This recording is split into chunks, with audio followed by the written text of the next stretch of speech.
Hello, and welcome to another round of Spudventures. This week we are back in Seattle 2054 for session 15 of Shadowtrot. So take it away, Digo Dragon. Thank you, Spud. Welcome, chummers and stiff collars of all ages, to another episode of Shadowtrot. We have DreadPriest as Nivix, Unicorn Biohacker. Today's refreshments are brought to you by Chamont, home of Common Rider Bravo. Xencarn as Smirkfluff, Griffon Soldier. Who's probably going to shoot more people today than they did yesterday. Wing Cat as O's, Changeling Mechanic. Working on perfecting those exploding pies. AvisEcho as Nebula Flare, Kirin Solarian. It's gonna do better than Smirkfluff at attacking anything. GreatDinn as Icebreaker, Earth Pony Operative. I don't have anything witty to say today, so hello! And Shadowtrot as Lethe may be joining us a little bit later. All right, now for some news flash here. The Associated Pony Press has reported that a trotter team has infiltrated the Shirawase Hospital at the Fort Lewis Mechanized Training Base. The hospital security system was disabled, leaving just 4 soldiers as the sole witnesses to the amazing trot. One soldier, recovering from a psychoactive trip, described part of the team as a large fat-faced eagle, a hedgehog with drugs, and a Jedi Blues Clues who exploded with the fury of 1,000 butthurt fans against the J.J. Abrams Star Trek trilogy. Vice President Warbucks, Shirawase's head of cybernetics and biotech research, has released a statement that he will work with Buckstar to track down this trotter team. But yeah, that's what all megacorps say, folks. You and I know that they rely on trotters too much to get rid of them. Most likely they'll just shoot a couple of their friends and send the team a bill for the bullets. In social media news, we have a new rising star making her way onto the digital scene, bringing us juicy conspiracies from the shadows and insight of the trotters caught within them. False Dawn of the newly popular blog series Burning Bridges came out of nowhere and has been winning our hearts with her personal coverage and energetic personality. Miss Dawn will be hosting a book signing party on her latest published work, The False Guide to Corporate News. I won't spoil how this one ends, folks, but I just gotta say, get to the downtown Barnes & Noble inside Seattle's largest Starbucks this Sunday and grab yourself a copy. Back to your bestsellers list of great musical hits here on KTRT with your host, moi, Boombox. Someone's moving in on my turf! I love how that's what you take from that. To be fair, Oz is looking at Icebreaker as this revelation hits, wanting to see just what her reaction is. Dreading it. Her reaction is honestly a very simple raised eyebrow and just jotting down something in a notepad. For those of you listening to the audio version, Digo has helpfully put on screen the Buckstar police sketch based on the drugged-out guard's description, and it is truly Sanic tier. There's an angry Blues Clues head with an explosion that has boo and then an M underneath it, and then the rest of the Blues Clues body. There is an owl in the center, sort of. Big bobblehead, 2 pointy horns, and wings. And then it's just a toe to tip. That's a Shadow the Hedgehog. Just a blue Shadow the Hedgehog. Yeah, my daughter drew that one. Nice. Yeah. Please tell your daughter I love her and thank you. Okay, so all right, what do we owe your daughter for this commission? Are her prices as reasonable as yours? Well, I paid for this one personally, okay. So All right. I do not know if she is open for more. Okay, understandable. So, we are currently in a downtime status.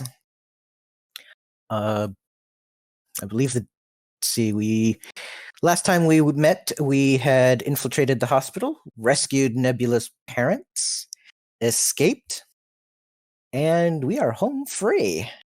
You have 2 prisoners with you, Dr. Bunsen and Arista. I'm going to need to know what you're going to do with your prisoners.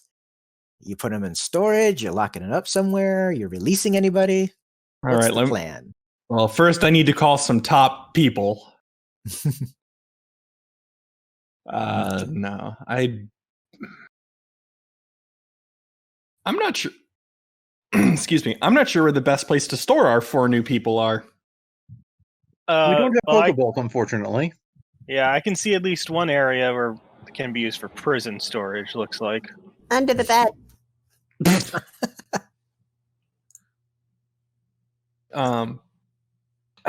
The thing is, I don't know that we can actually even safely store Arista anywhere because she could probably just body hop. Probably could. She hasn't yet. She's kind of just behaving strangely. Well, yeah, but right now it doesn't matter to her. I mean, I'm pretty sure I terrified her for about 0.5 seconds. That may have something to do with her not immediately reacting to an escape plan. Mm-hmm. Mm-hmm. So we are discussing this among ourselves? Yeah. Yeah. Where are we storing Nebby's parents at our safe house, or are we storing them with Stellar Wind? They should probably go with Stellar. In all fairness. As much as it pains. Well, just means you have to live with Stellar Wind, I guess. Yeah, I know. Such pain, such suffering I have to endure. It'll be a little crowded, but Stellar can manage it. They don't take too much room. Like the time being. I'm just worried that putting all of them together is going to be a good way to lose 3 important people at once. Right. Or including Stellar. I think somebody That's what I'm saying is Stellar and Nebby's parents. If we put Nebby's parents with Stellar, we have 3 people we lose at once. If someone comes a knocking, because they're all kind of wanted by Shirawase. Well, I think someone mentioned off chat the idea of storing Nebby's parents over at Locke's place, since she has a nice big mansion with lots of rooms to get lost in. True. And Locke's not exactly like some big target someone's going to be shooting after. True. I don't know how, since Locke lives with her mother, though, I don't know how that's going to work. Her mum's basically never home. It's fine. Oh, okay. Well, That's it. you would know better than How me. you get away with it? I mean, I would hope so. I don't think Locke's mother probably cares all that much about her daughter's love life, if I may be blunt. You're not wrong. As long as Locke isn't embarrassing her. Oh, that could easily change. That might work. We could, get them quote unquote jobs as help, just as a way to keep them out of sight. And it's an excuse for Nebby to visit a big house and cause havoc. So I'm down for that plan.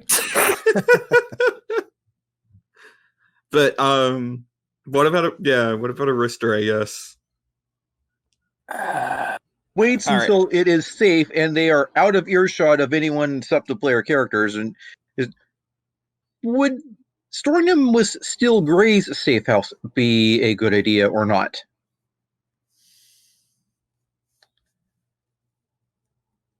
Are you going to be a problem? Arista's not really going to answer that. Dr. Bunsen, though, is much more reasonable, and I mean, she doesn't want to be a prisoner any more than anyone else, but, she's behaving because she has no way to resist. She can't fight like Arista could. She's not. Oz isn't just suggesting prisoner, but safe house.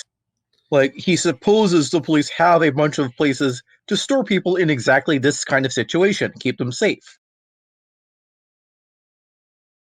I mean, you don't know if Arista's very wanted by any police precincts. That's the thing. they aren't wanted as far as they know, so the police don't have a grudge against them, so far as we know. The problem is, given everything that just happened and the implication that Bunson's ex-husband kind of has cops on the force under his payroll, maybe not the best idea. On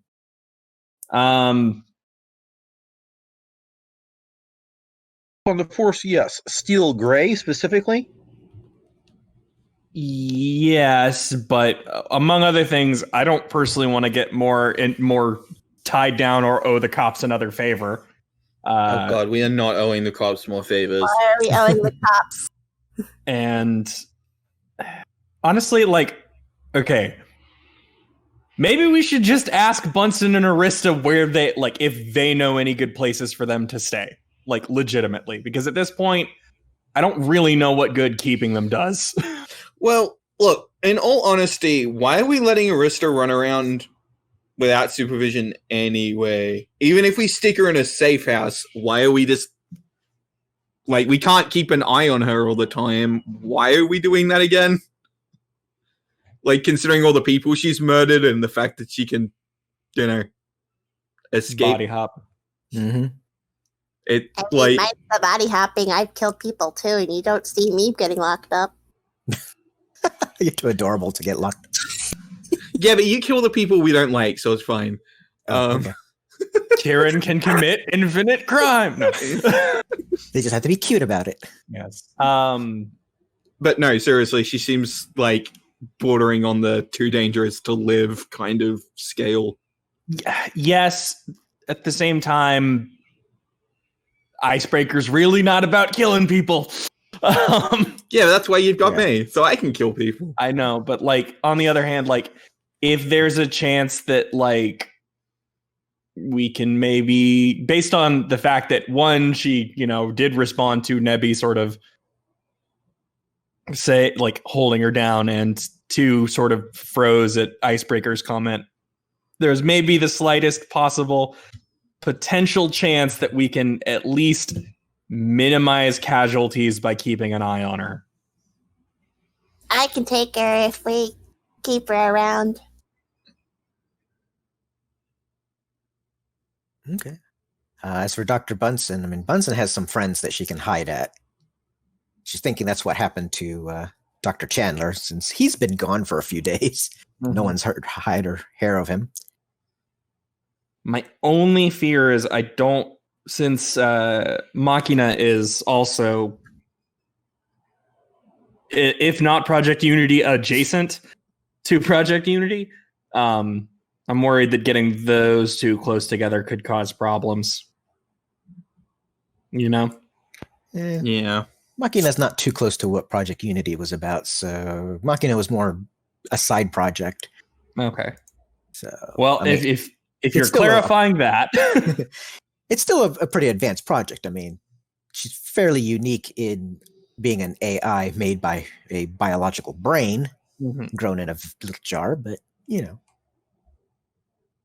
Okay, well, if you are clarifying that for us, that to me sounds like maybe we can keep her there. So, okay, I guess let's bring Arista with us to the safe house. Sure, I mean, what can go wrong? Well, the worst that happens is she tries to kill us, which big fucking deal. She's been doing that from day one. Yeah. Yeah. That's a sad Isn't there statement. that line to keep your friends close, your enemies closer? Is this what that means? Sort of, kind of, kid. Mm-hmm. So we letting the doctor go and just taking Arista home? I think let the doctor go, but maintain some way to keep an eye on her. So, you know. You guys have her contact number, so yeah, you have that much. All right. Well, we'll have to keep an eye on her, but yeah. And you know, two of the places that she lived in the past, so. True. How about we just make sure that she gives us wherever she's staying? Okay. Like, just gives us that info. Is that okay with everybody? Works for me. Yeah, seems logical. Okay. Yeah, Dr. Bunsen will tell you the friend that she'll stay at for the next week at least. And, if you need to keep in touch, you know how to get in contact with her. Okay. Is it chant I summoned thee 3 times? No. No, that's Rem. All right. So you will do that. And, Icebreaker, you get a text message. Mm-hmm. A purchase that you made online has arrived at your apartment. Oh, delightful. So robot courier basically takes a picture of the package and, slides it under the door mail slot thing. Okay. I'll have to go pick that up on the way back then. Yep. Please rate 1 to 5 stars our service today. 4 stars, you sent a robot. And you get the little generic thank you for your feedback, and that's the end of that. Mhm. That's all they need. Yeah. Fed up courier services. Do you need a bodyguard going back to your place, or are you okay, Saul? Sorry, what? Do you need a bodyguard going back to your place, or do you want to pick this up solo? I'll be fine by myself. 5 ninjas. Famous Couch. last words. Newbie Fed does have a point. Let's invite Sephiroth to move in. In the room above Aerith. Oh. Just there's something really funny to me about that image of like the Sephiroth coming down with the sword, but getting stopped by a floor in between them. So the blade is just like hanging from the roof as Aerith just passes by it. Morning, Sephiroth. A chainlink catwalk, so it's protruding through, but doesn't quite reach Eris. Yes. Smirk. Yes. You get a text. Oh god. It's from Locke. Woo! It's an image attachment. The image shows a scandalous amount of hind leg and no house arrest bracelet. The caption reads, "Call if you want to see the rest of it." Guys, I need to leave. Ooh, my. Can I come? God, brain, no. Do not say that. No, stay here and do Why? something. Shut up, that's why. I'm out. I'm assuming that Icebreaker hasn't quite left yet, so Ice is just going to lean over and whisper, "Best get it in now before the kids' parents move in." Damn right.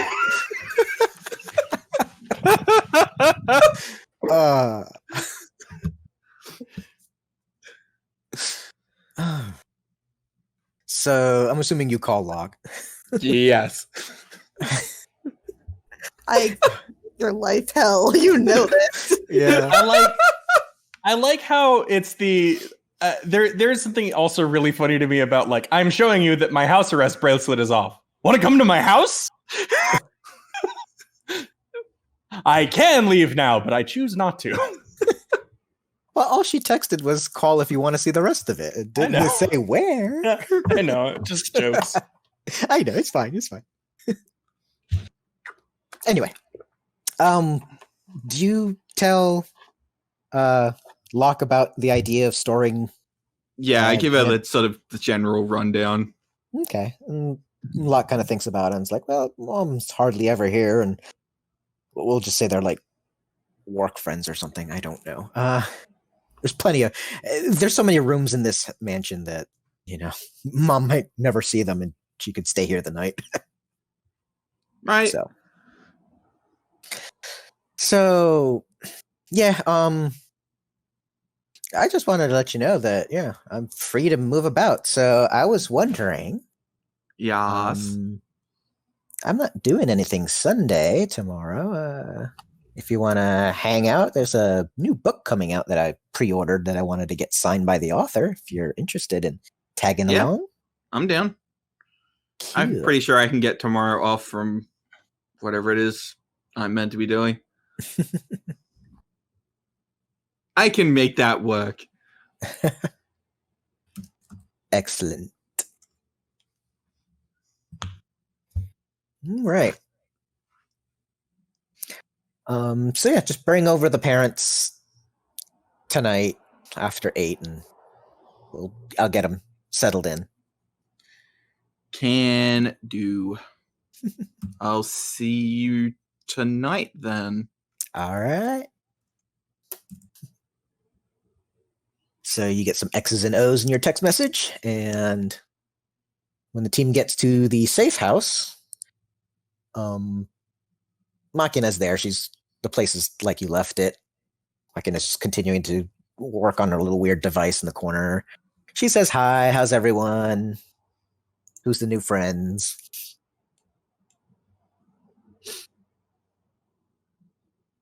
Not everybody all at once.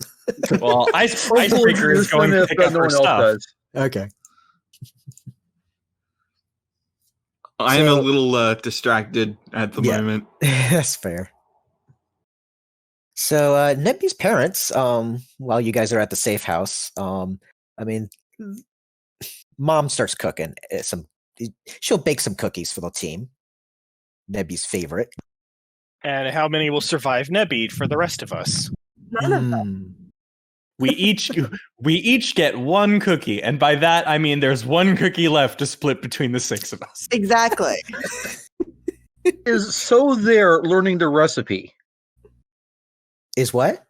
Is doing his best to learn the recipe so he can make this for Nebula. Oh, sure. Sure. Mom will definitely let you assist if you want to put a hoof in it. And he does. And great. You can take down some notes. You can help bake the cookies. Nebby, your mom's like, now make sure you share with your friends. Don't eat them all. I mean, they'll get one. Yeah, everybody gets a cookie. And of course, Nebby gets 3 because she's Nebby. Everybody gets a cookie. Total to share among all of us. So you get one cookie. Everybody gets 1 cookie each. Or I could just... A group of you get 1 cookie. All right, roll initiative to see who gets the cookie. Think I won't? Careful. Yeah, during this, Nivix will see about doing the health checks. Just as, because now we're, not moving and can sit down and relax a bit. So. Okay. I'm just picturing, all, several hooves reaching for it, and the griffon claw just comes down on the cookie like a cage. They're in your place, equines. Yikes. Wow. All right, let's see. So the health check turns out pretty well. They were decently taken care of, decently fed. Could use some more vitamin C, but otherwise they're done pretty decent for being prisoners of a mega corporation being experimented on.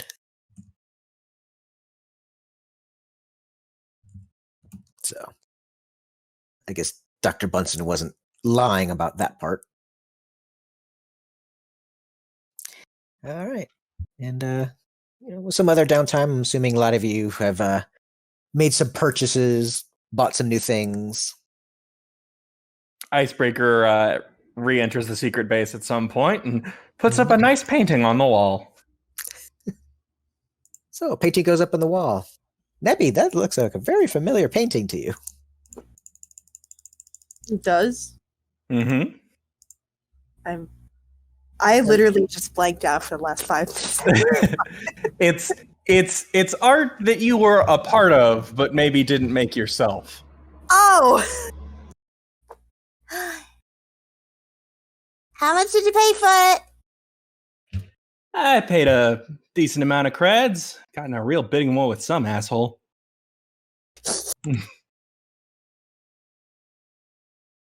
I'm sure Scorch is going to be really happy with all the credits you gave him.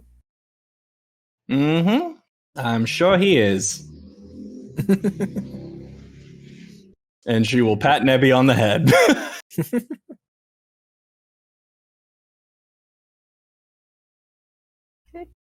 It's still there. Goes Smirk. I taught the Phoenix how to jack up prices. Meanwhile, Dad, Mr. Burst, is trying to catch up on the news and everything he's missed in the world.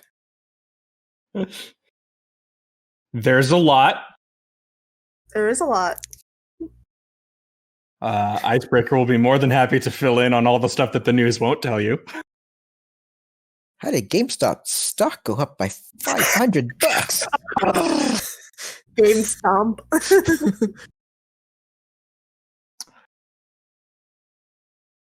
You know what? Even as far as the stuff I talk about, that one's pretty out there. So you know what? You'll do better if you just ignore that one. Okay. All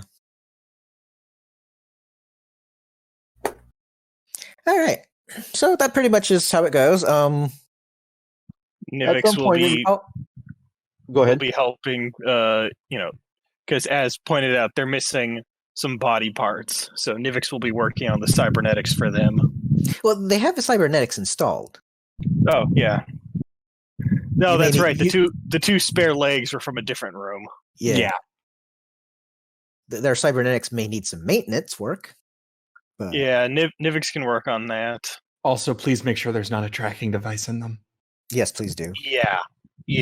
I think that's something we would have done before we got to the safe house. Yes, but I think we even talked about it in the previous session. Yeah. I won't do a gotcha like that, so. Yeah. Yeah, any tracking devices were left with the helicopter, if even that far. Not even, because you guys managed to hawk that helicopter for a few bucks. Yep. Speaking of, a few. Mm-hmm. Speaking of, at some point, Oz is just modeling dress after blouse after dress. In practice, actually, finding new ways to hide his new weapon as a line of frills or a cane or whatever. But to anyone who doesn't know, he's just, suddenly he's modeling a bunch of dresses. Okay. All right. I'm keeping a very close eye on everything False Dawn is doing.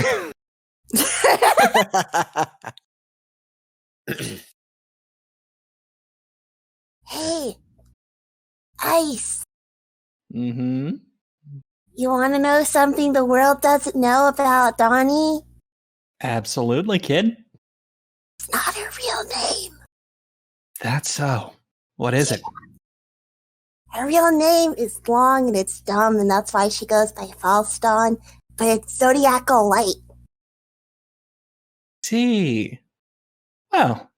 She doesn't like it when people call it that because it sounds weird. I appreciate this information, Nebby. Thank you very much.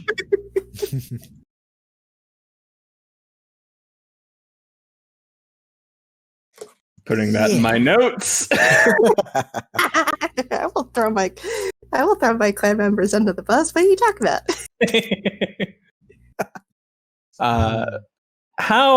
Okay. Obviously, according to Boombox, it's going. Her star is rising. And given that Boombox has never once mentioned Icebreaker, I'm gonna assume it's going up pretty damn fast. What is she just doing specifically Shirawase stuff, or is she covering is she just like sort of one for one copying Icebreaker? From what you can see, she copies a lot of different people. Mm-hmm. She does a lot of different things here and there, but her primary big thing is, of course, Megacorp conspiracy. Mm-hmm. And right now, a big thing she's doing is she is talking about an alien conspiracy going on under the veil hidden by Alicorp. Okay. So an alien presence running or hidden by Alicorp, basically. Yep. Running somewhere out in the Outrimmer area across the bay. Okay. And she's actually kind of looking to put together a team to go suss that out. She knows that there's got to be a good story in it. All right. I'm good at disguising myself. I would love to sign up for that team. I mean, you guys could all sign up for it. Be the team. True. We could. I would appreciate it, but I also don't necessarily Icebreaker's not going to, pressure anyone one way or the other about it, because as far as she's concerned, this is a potential for a good story mixed with the potential of are we really going to have to compete here, or can maybe something work out, or maybe I'll just get something and I can just bring her down in one fell swoop. Well, she hasn't proclaimed that she was raised in an orphanage with a loving mother. Mm-hmm. Well, so does this conspiracy theory have any details of what the aliens look like? No, not yet. Most of the information she has is about lights and several witness accounts of these lights moving about in the hills to the west. Possibly a second set in the Snohomish area. And does Icebreaker mention that she's thinking of applying as a team for this? Well, yeah, because scheduling. Icebreaker tries to keep y'all up to date on where she is at all times, because Icebreaker moves around a lot. And it's important for, a Shadowtrot team to be able to know where their other members are. Does Shrugs just want some company? I got nothing scheduled. It wouldn't hurt. On the chance that it is some sort of alien menace and not just more Alicorp bullshit, it could be potentially good to have people who are a little more good at the violent aspect of our business. If it is the type of aliens I think it is, I'd want to know firsthand. Hey, any of the rest of you want to come along?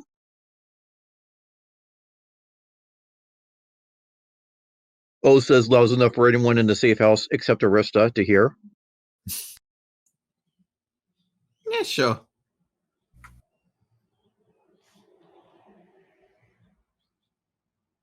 All right, Machina, while the rest of us are gone, make sure Arista doesn't leave.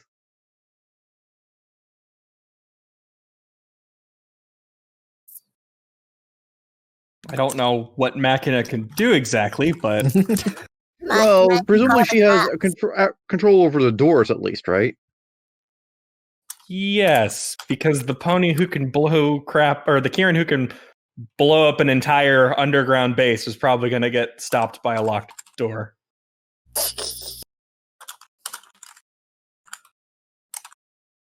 Uh-oh, looks like Dread blue screened. Yeah. Yeah.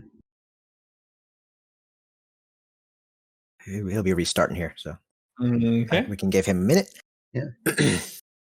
So Machina, you do have the donut fabricator, right? Is that useful at all? I mean, I can try to give Arista diabetes if that's what you're implying. Tame her if she seems irritable or something. Of course. Bribe her.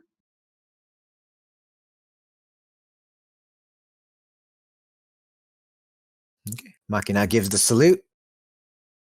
And she will attempt to keep Arista at bay somehow. What has Arista been doing in this sort of downtime? Well, not that she can do much, but she kind of studies everyone, just kind of sees what they're doing, kind of listens in. Mm-hmm. Sticks tongue out at Arista. Arista just kind of scowls. How responsive is Arista to general questioning? 50-50. 50-50? Okay. 50-50. You might get an answer, you just might get silence. Okay. Does she You got some respond questions? if asked what's her favorite food and what she likes to eat and do?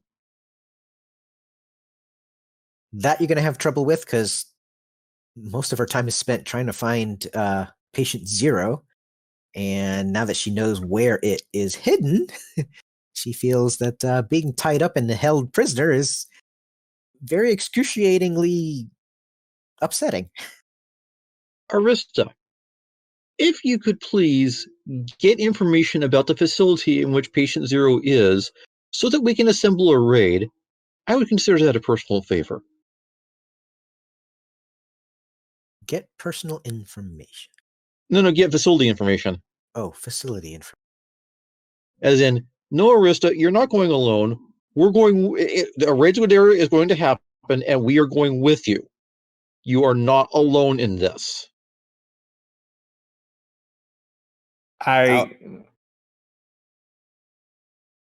You know that if Arista gets the information, period, then she's just gonna go, right? Arista's going to get the information. Oz is trying to convince her to wait until the group can come with her. We're keeping her prisoner, dog. Giving her a lot of faith. As mentioned, it is possible she may try to escape. Oz is trying to absolutely is going to try and escape. Like, among other things, I don't think we want her doing that because that would involve either leaving the base or taking over someone's body, which is a process that kills them. Yeah, let's not do that. I mean, what if we found someone we just really didn't like? Like, say, that golden fellow. We are not kidnapping. It has to be people who were experimented on, y'all. Yeah, her body jumping only works with people who have the Unity implant. Which is still a number of people, but just all right. So we get a pure Unity implant. We implant it in Golden, and then that is way too much effort. That is way too much effort.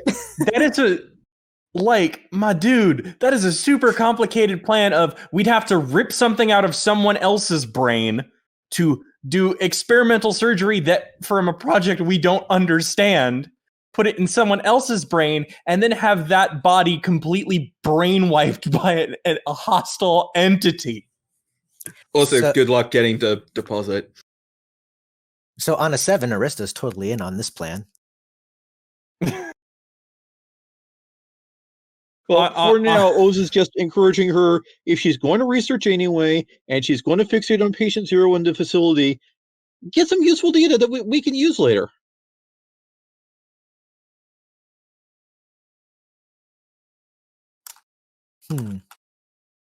All right, here's what I'm going to ask Arista just to see if Check. Yep, we can hear you, buddy.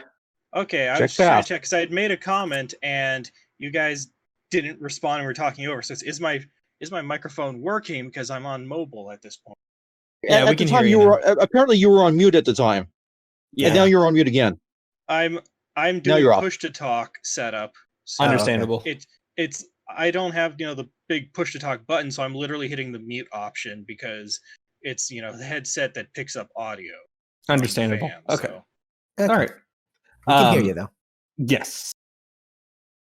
Okay. What I'm going to ask Arista is as soon as can she control multiple bodies at once, or is it as soon as she takes control of one body, the previous one dies? She can only do one body at a time. The body doesn't have to die. It's just easier to not leave witnesses when she was doing it before, because when she takes over a body, the body is unconscious, but they kind of remember a lot of what happened. Okay. All right. Good to know. She's assuming you don't want her killing anyone, so she can do the non-lethal option. All right. If that will please the jailer. It is appreciated. Just because again, Icebreaker not a big fan of people dying. Just not. Doesn't like it. Most people aren't, so don't feel you're alone there. Yeah. And it's Icebreaker will be as amenable as possible in regards to keeping Arista there. Of like, it's a jail in the sense of isolation, not in the sense of like punishment. Mm-hmm. If Arista wants something that doesn't involve, murder or violence, Icebreaker will generally be happy to get it for her. Fair enough. Okay. All right. So later that evening... Oh, go ahead. I was just going to say, also, we have to know how Smirk's coffee date went and subsequent how that book signing deal went for Locke and presumably Smirk, unless that hasn't happened yet. That hasn't happened just yet.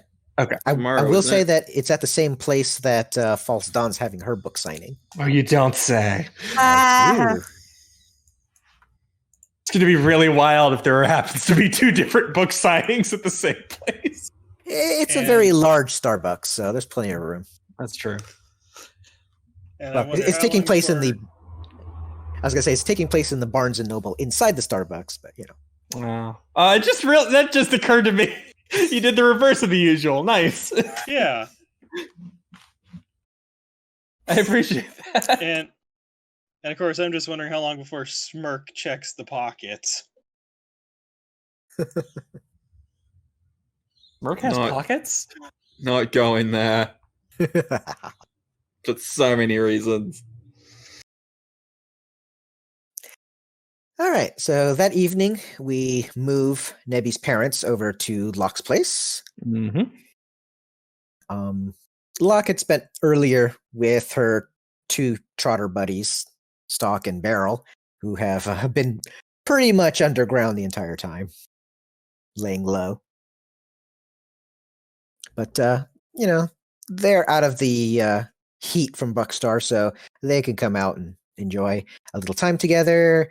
And then Beryl went to go hang out with some of his buddies, and Stalk, went do her thing. So it's just Locke by herself because Mom's on a business trip to some other country. You know how it is with parents. So they were taking stock of the situation? Yes. I guess if that is the case, Icebreaker will ask Smirk. Icebreaker's not going to go because Icebreaker's pretty sure Locke doesn't like her. And kind of vice versa. Kind of, sort of.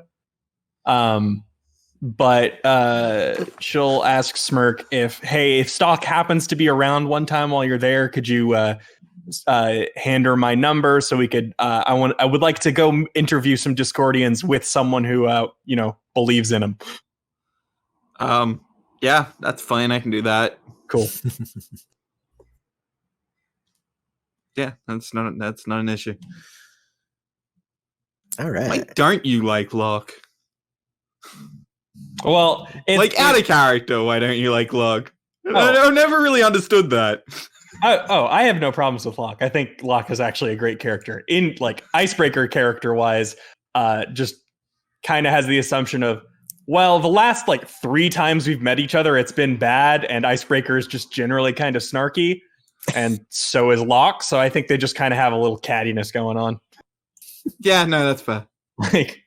You got to remember, the last 2 to 3 times they've interacted, it's been either directly resulting in Locke getting arrested or in Locke being harassed for being arrested. Well, that was that one time that Nivix drugged her, and she ended up in the hospital. Yes. Why do I hang out with you guys again? Because I'm here and you have no choice. Good times. Good for somebody. Yeah. So Nebula's parents have this freak reaction of seeing a house this big because they've never seen anything like this back home. And I mean, Dad's actually drawing a map so he doesn't get lost on his way to the bathroom. But Dad. I'm just saying, you never know, when you get older and you wake up in the middle of the night and you gotta go pee, you want to be able to get there in the first trip.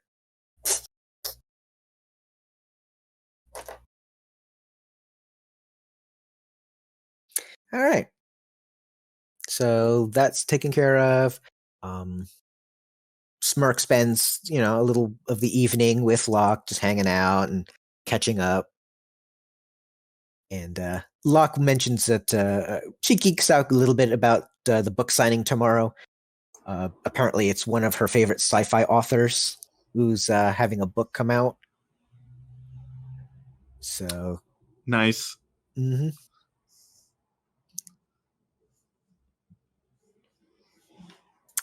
So we'll fast forward to Sunday, unless anybody's got anything else they need to put in for tonight. So Stock was going to be there when Smirk and company showed up, right? No, they left before you guys show up. So they have other engagements and things to do the evening. Okay, and so the only way you can get to Stock is through Locke sending messages, right? Yeah. Okay. Never mind then. So yes, the perils of downtime. Yeah, and I'm just having, recalling, I think Stellar did pick us up at last session after we, got the helicopter hidden. Mm-hmm. So one of those, Nivix is definitely going to be chatting with Stellar about, kirin physiology, just, making, double checking the results from the checks. So. Oh yeah, I mean, Stellar offers to come over and help you in the pony if you need teamwork done on studying the parents, make sure everything's okay. I mean, she is a doctor. Sure. All right.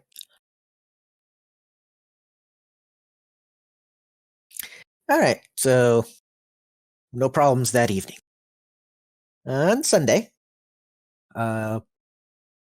Zen, you get a message from Locke that she can come swing by the safe house and pick everyone up if they want to come along to this book signing thing. Yeah, I guess I'll ask around. Actually, who's at the safe house currently? It's a Sunday. Icebreaker's probably there. Okay, so everyone then, I'd assume. Yep. Yeah. Well, really, I don't know why I asked if everyone was there and not just is Icebreaker there. Oz is making breakfast for whoever's hungry. But Alista's hungry, as much as she doesn't want to admit. But yeah, I'll stick my head into the whatever room everyone's in and just be like, I'm going to a book signing. You guys want to come? Is it a date or is it just something you happen to be attending? Little column A, little column B. Do you really want us to intrude? Look, she asked if you wanted to go, so I'm assuming it's fine. I don't care either way. She asked, huh? All right, sure. I want to come. Yeah, I figured you would. No, you can't have coffee. Why would I want coffee? It's gross. Oh, thank Christ. Wait till you're older, kid. And Nivix is going to, as he's, stepping out, you just see like a slight ripple and his hair changes to a greenish color.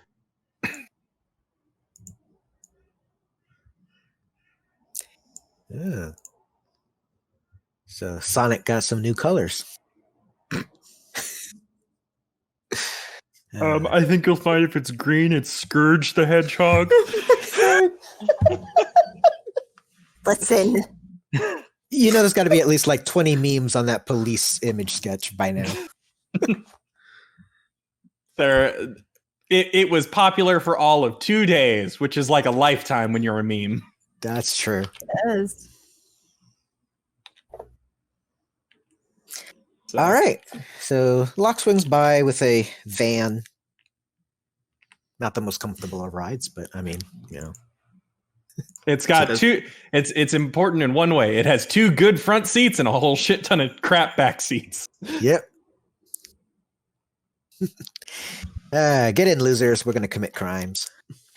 Heck yeah. If this is your version of committing crimes, then hate to see what you were doing earlier. She'll think of something to respond to that later.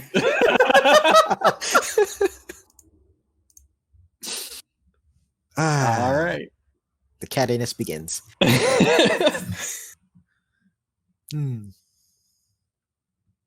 All right, so you guys go over downtown to the city's largest Starbucks, and yeah, most people are there for the coffee. Grass. Icebreaker will get Nebby hot cocoa. As an aside, Starbucks and Barnes and Nobles were the only two company names I could not find a way to make a pun out of for pony because they kind of already fit. Yeah. Just Barnes without an E. Yeah. Which kind of pronounced the same way, so. Anyway.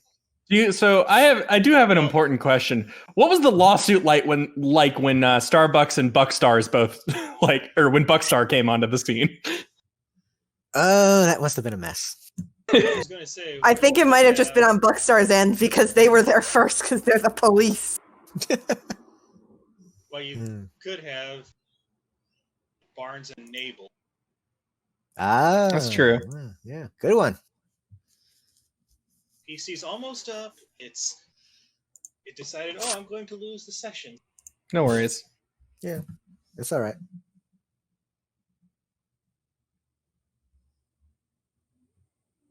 The Starbucks run by Audie's family in this. Oh dear, I don't want to think about that. Oh no. Oh dear.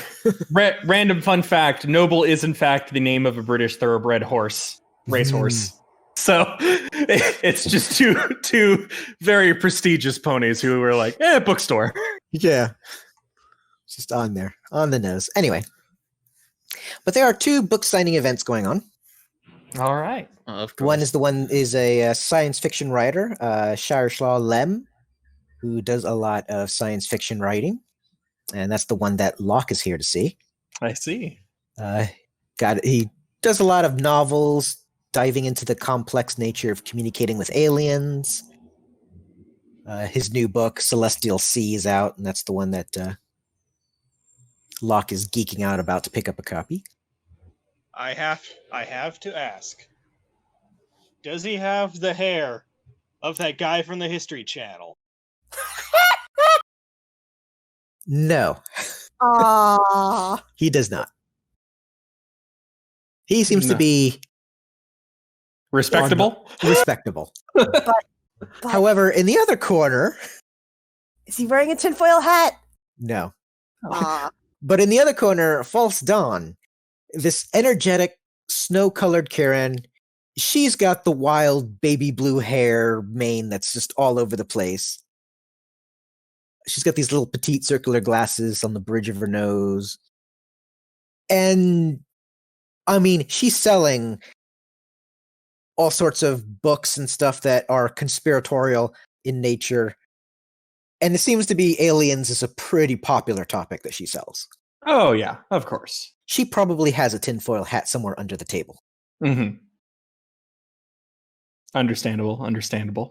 Sody! Chat. How long is it? Comparable. How are the lines? Are there any lines? There are lines, and they're about the same size.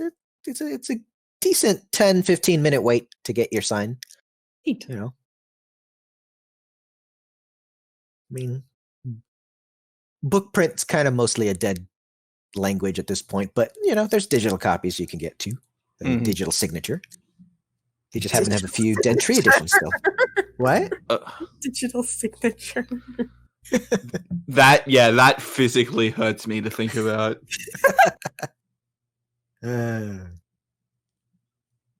So, yeah, Nebula, you have to get in line if you're going to say hi to your friend. Well, I am going to get in line, and I'm going to completely embarrass her because what I live for. Icebreaker will get in line beside Nevi and grab a copy of the book.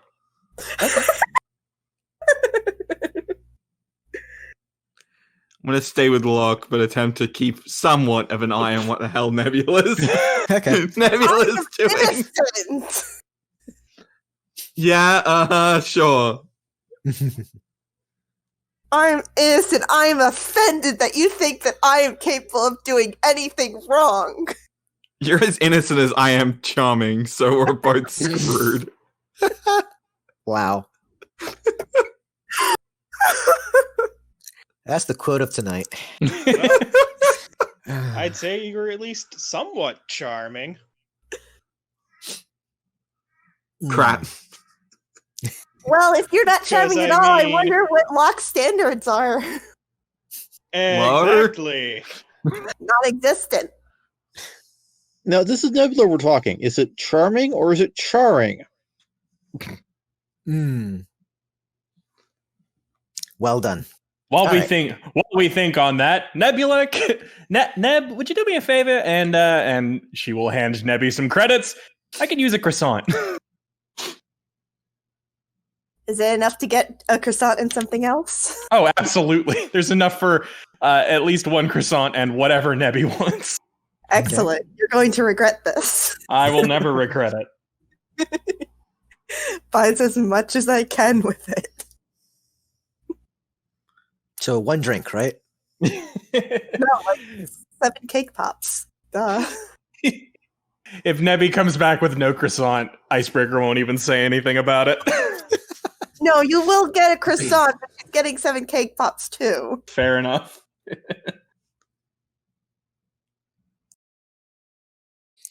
How many cake pops do they have available? I will take all of them. Roll a d6 to find out. 7. Yeah, Nebula, you get the croissant. You buy out their cake pops, which is 5. Anything else? Nope. Okay. Gives you a digital receipt, hands you the food. There you go. Next. I'm just picturing, given this the theoretical size of this Starbucks, which is a fun sentence.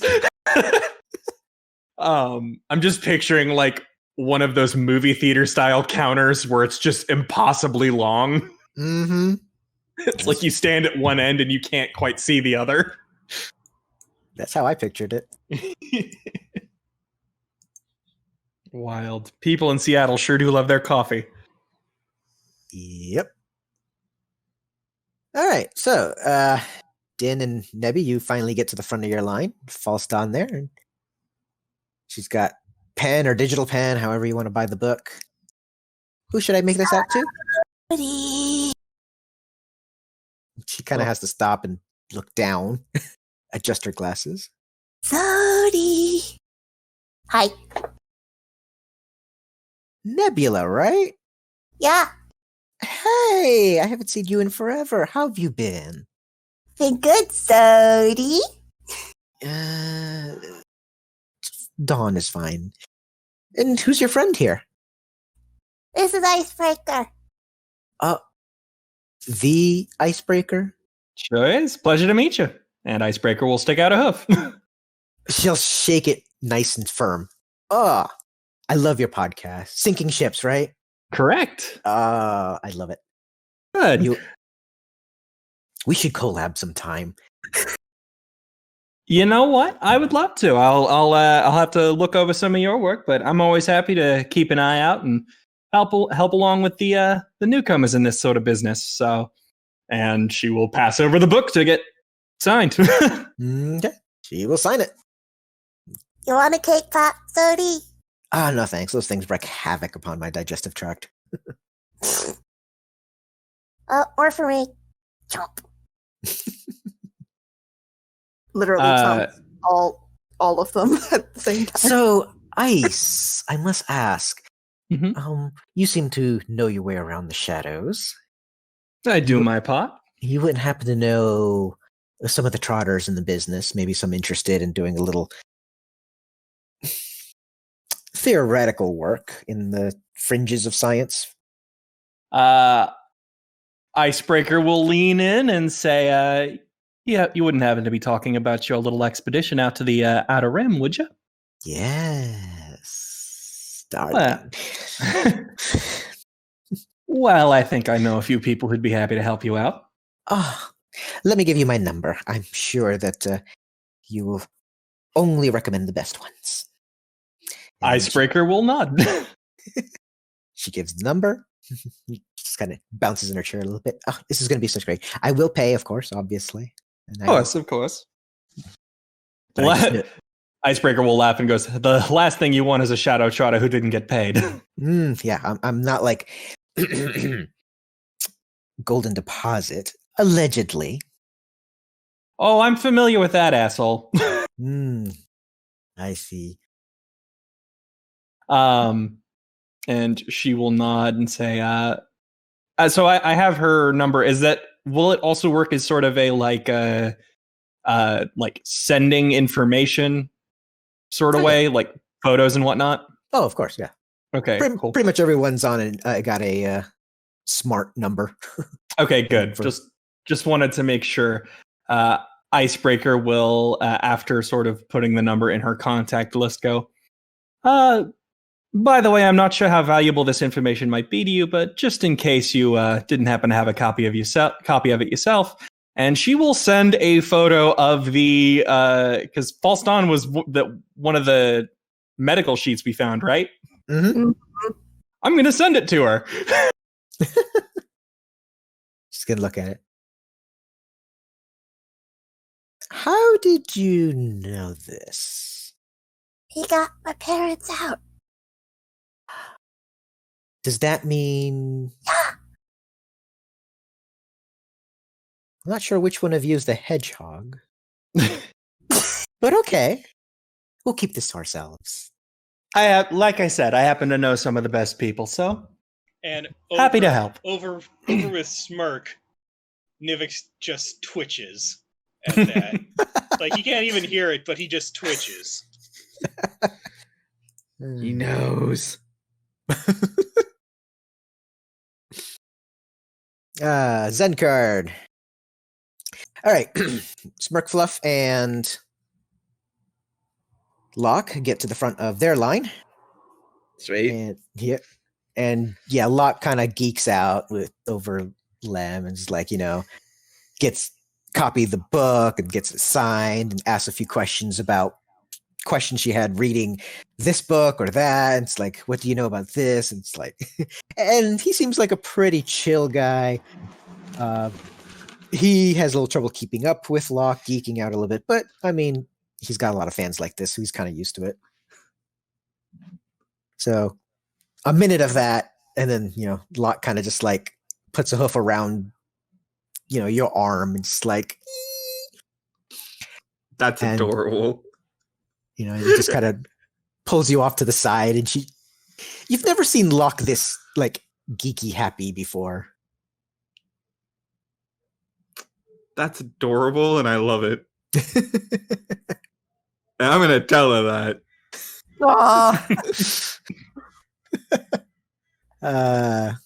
She will blush a bit and try to compose herself. I'm gonna take a quick look around to make sure I know where everybody else is before being like, well, you have your book. Should we get something to drink, wait for the others to finish whatever it is they're doing? Sure. Oz is going to be hard to find right now. He's kind of lost in the crowd. Uh-oh. As long as I know what Nebula is, it's fine. Priorities, man. Yep. Purposely loses myself in the coloring book section. I don't think Ice will let you just disappear. So, what crowd is Oz lost in? The various admirers, he's lapping up all the love that's being shared, or the equivalent of love. Yeah, love for the science fiction and the conspiracy, or just a good latte. Some people come here for the coffee. Oz comes here to drink other things. Okay. So you're just kind of hanging out, everything, going around the crowds, feeding. Also helping out a little bit, like maybe playing waiter to someone who's deep in something and can't get their order and there's order up. Yeah, sure, Rose will go get it for him. Oh, how kind of you. He is, of course, in disguise, sweater girl at this point, or sweater mare.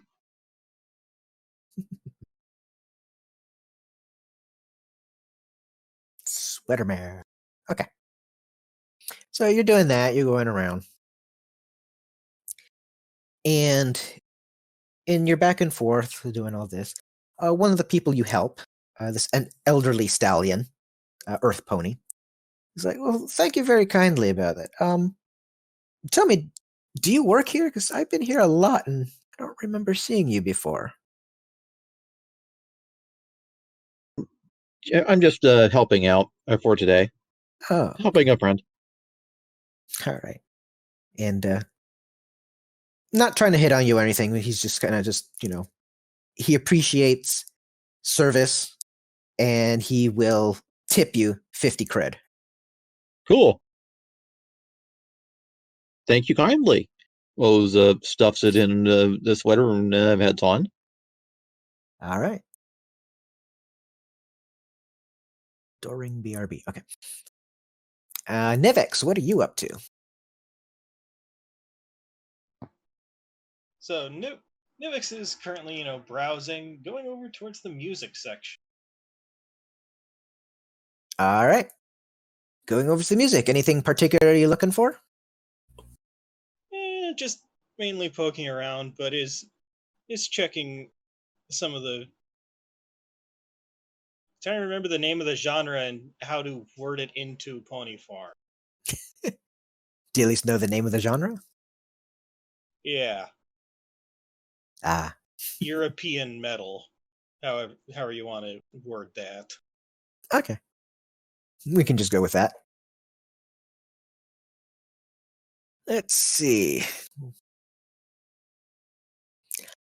All right. You see two people, two mares.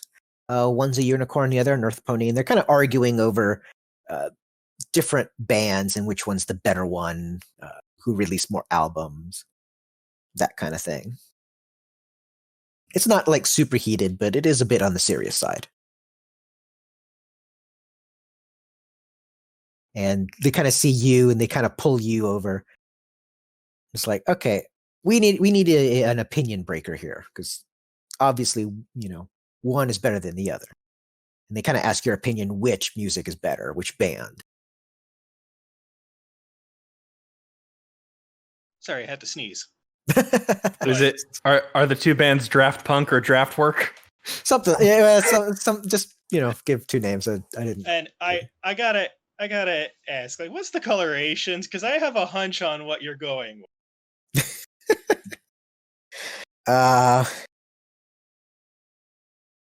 We'll say one's green and the other blue. What would you say to kind of break this up a bit? The one that was standing to my left, as I'm looking. Okay. Because you don't have more details than that. It was literally coin flip at this point. All right, fair enough. So, okay, you give your opinion, and the one you voted for kind of like gives a good proud nod. The other one's just a little huffy, just all right, well, I guess maybe. Means two people I know don't have any taste. Yeah, it is like literally not your thing.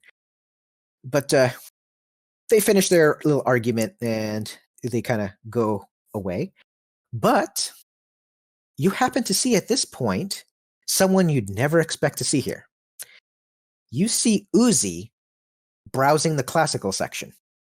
We'll return to Nebula and Icebreaker. Okay. Well, I assume we had to get out of the line at some point. Yeah, you only get like a minute or so. So, well, regardless, we have each other's numbers now, I guess. So, False Dawn can contact us with more information. I guess Icebreaker is keeping an eye on Nebby in the coloring books. Since that's where Nebby said she was disappearing to. Yeah. Best section of the whole Barnes & Noble. It's a very small section of a very small Barnes & Noble. Listen. Wait, did you say Burns and Noble? This No, I isn't said Nebula's bookstore. Or bookshop. Barnes. I said Booerns. Booer. I guess how close is this section to Smirk and Locke, out of curiosity? Oh, it's not too far away. They seem to be at the tables sharing a drink. Can I keep an eye on Nebby from those tables or no? Let me see what the D20 says. It says yes, you can. Okay, then in that case, Icebreaker will, without really looking away from Nebby, walk over to the tables and sit down. Oh, sorry, I just had this mental image of you just walking backwards through a crowd, and everyone's just getting out of your way, while you're just glaring at this small child. Glaring is a strong word.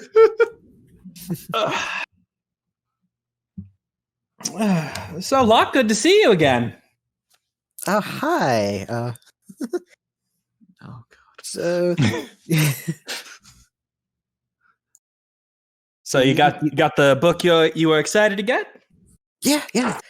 Got it signed and everything. She holds it up. Ooh, fancy. That looks like it'll be a good book to display on a table. Oh, it'll probably get read 3 or 4 times before it even touches a table. Fair enough. I'm not really familiar with this particular author's work. How is it? Any good? Yeah. If you like science fiction, the whole realm of communication with alien life forms, language, constructs and such like that. It's quite the genre that this author really excels at. Oh, I never pegged you for a nerd. It's to be clear, Icebreaker is smirking at that in a way that is clear. It is just a joke, not necessarily a pejorative. Oh, okay. Because she was gonna say, it's like, I do computers for a living, like all over, and you've seen my home rig. I know. It is joke, not pejorative. Yeah. Welcome back. Ow! The hell did it get cranked up to 64? I don't know. Oof. I will try to be quieter. Well, it's literally plug it in and it's hey! And it's like, Jesus Christ! I had it set lower than this. Yikes! Welcome back. Who was yelling? Icebreaker will continue. No, I've never been one to really get into science fiction. Too much crazy stuff out there to begin with. Can't really focus on the supposed make believe. That's fair, I suppose. I have a weird question. Okay. Can I do a culture roll on the author? Sure. Did that author ever work for any megacorps? Let's see. You got a 19. The author has not worked for any megacorps. Okay. At least not that's publicly available information. Yeah. I mean, he is a prolific, well-known author, wrote a lot of books, made a lot of money off it, but doesn't work specifically for any one megacorp. Okay. Anything notable outside of the authorial sphere? He's done a few nonfiction essays and stuff about theories about language, how it evolves over time, and things like that. So if I want to find out why we say some pony, that's the guy to go to. Yeah. Well, here's another question along those lines. Mm-hmm. Why do ponies use base 10? I mean, it's not the weirdest thing, my dude. Like I know it seems strange from a like general perspective, but like there are it's something I had thought up as one of the intro things, but it's the thought provoking because 10 fingers base 10. Ponies have 4 limbs. Wouldn't they use base 4? Base 4 is terrible for calculating literally anything. But there's also the aspect of if base 10 was that normal, if base 10 was so ubiquitous here on Earth, everybody would use it, and instead there's a whole bunch of different over the course of time, bunch of different kinds of bases. So it's not unreasonable for a society to do a base different than like the number of digits they have. Also, 4 legs and a tail. 5, and then 5 is inconvenient, so you double it, 10. What if you're a Pegasi? You start off with 6 and a tail, that's 7. Double it is 14. Oh, man. Unicorns would be 6. The brain hurts. Double to 12. Right, but they need a common base for all 3 pony races, so they just go with the lowest common denominator. Somehow we made it work out. Okay.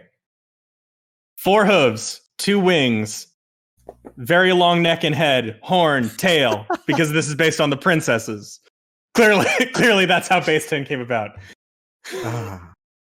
Base 10 came about because Princess Luna said so. End discussion. There you go. There are 10 stars in the sky. That's it.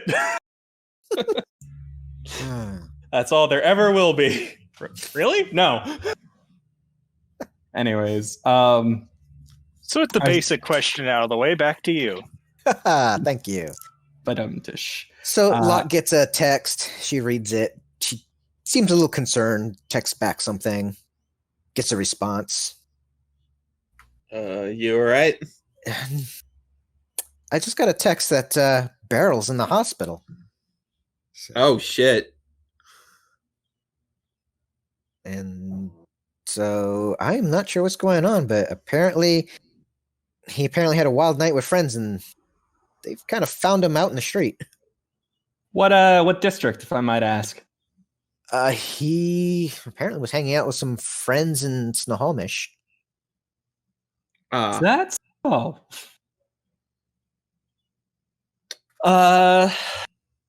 am going to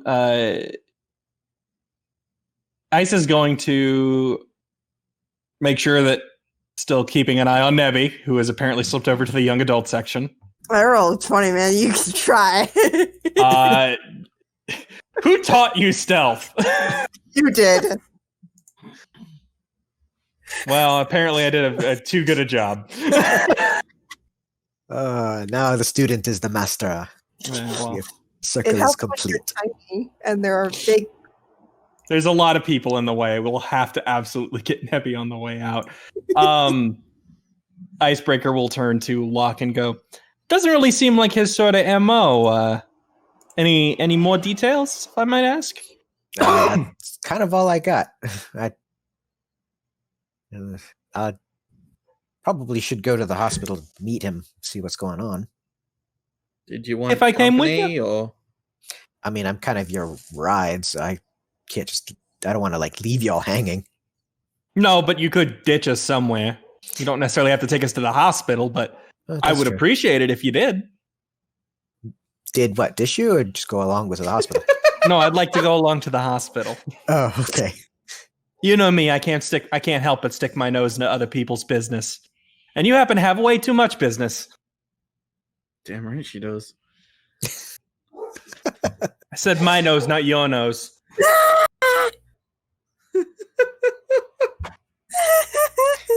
Alrighty. So everybody kind of finishes their thing. Nivix, did you want to do anything with your encounter seeing Uzi? I actually have to step away for it, but probably, yeah, I just need to step away for a sec. Okay. Sorry, it's issues popping up around here. It's all right. It's all right. Okay. While we wait for that, As for Oz, the group is probably used to tracing him by his communicator, since they can often never recognize his face. So they find the sweater mirror outside, nose buried in a history book, laughing her rear off. So that's seriously what they thought happened? I see what you're doing. I mean, once contacted, yeah, Oz will come back up and come along, but... Okay. Put on out there. All right.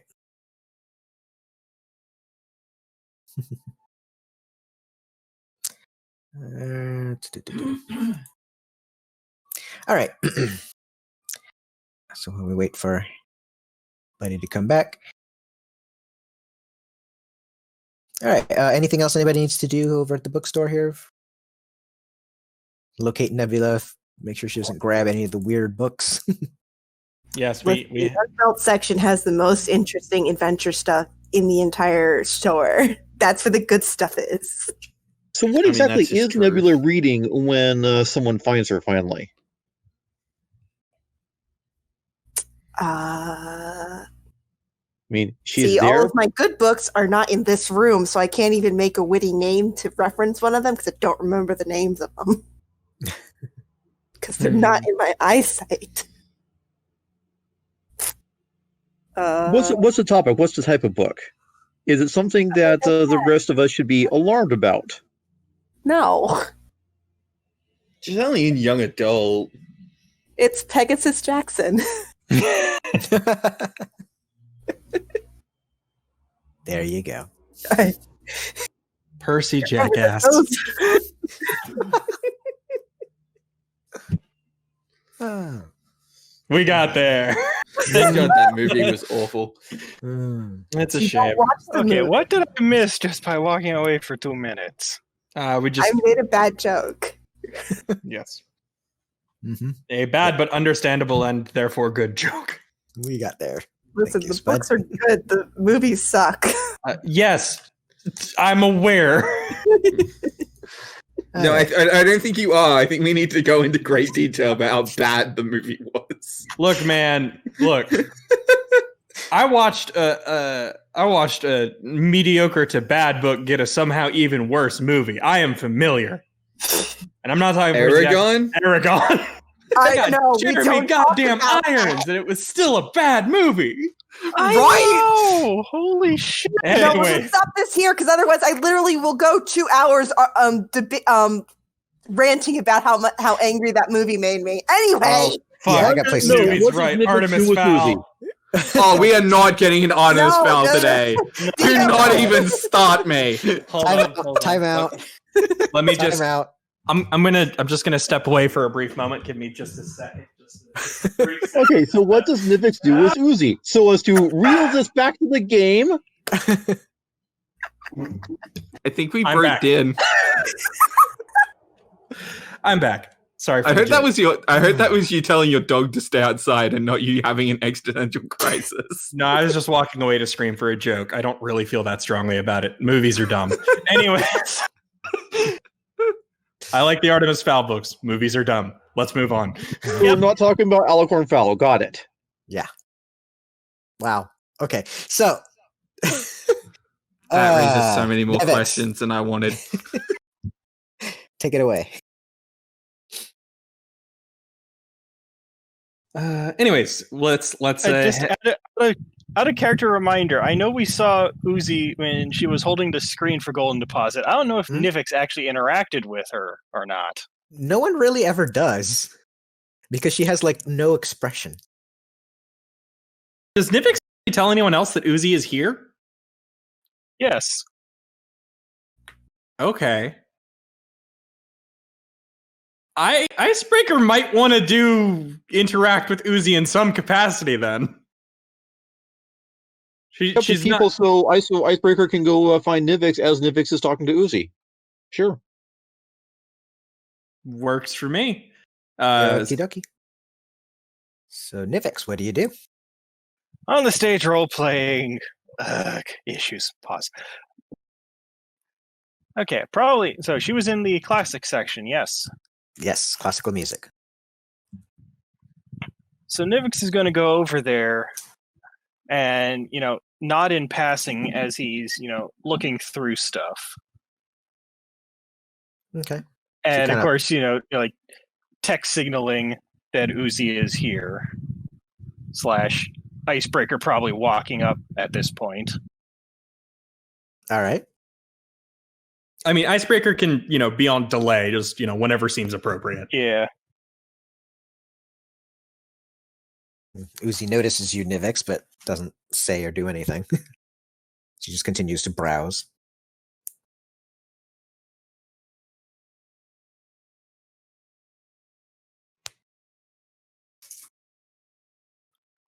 Yes. So Nivix is going to be looking for the, modern recreations of the classic music covers. It's like, you get the Philharmonic bands performing a selection of classical tunes. Uh-huh. So Nivix looking to pick one of those up. Nivix always struck me as a symphonic metal kind of dude. Oh yeah, that too. But this is the something to, relax with at first. The metal covers of classic music comes after this. I mean, can you imagine like Iron Maiden performing for Elise? I can't, but I can imagine like Symphony X doing something like that. All right, so Icebreaker will arrive. Hey, I think I recognize you. You're the you're Golden Deposit secretary, aren't you? Or second in command? I don't know exactly how you relate hierarchically. Without looking up from the selection, she says, executive assistant. Ah, that's the proper word for it. Hey, sorry if I'm intruding. Mind if I could I ask you a few questions? That is technically a question, but go on. So how long have you been working with Golden Deposit, out of curiosity?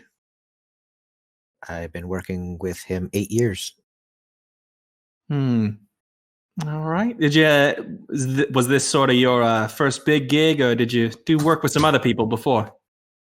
I've worked for a lot of big rich people before. Understandable. You enjoy your work? Yes, immensely. Now, I hope I don't come across as rude here or something, but like, are you physically angry with me for interfering with your music selection? Because I'm having a bit of trouble telling from your face. I don't want to be too much of a bother. She shakes her head. No, you're not bothering me at all. Oh, all right. Well, what kind of so you're looking at the classics, huh? Yep. Got a favorite? Classic's not really my thing. I'm just buying a few selections for my boss. Oh, so what kind of music do you like? I'm more into country.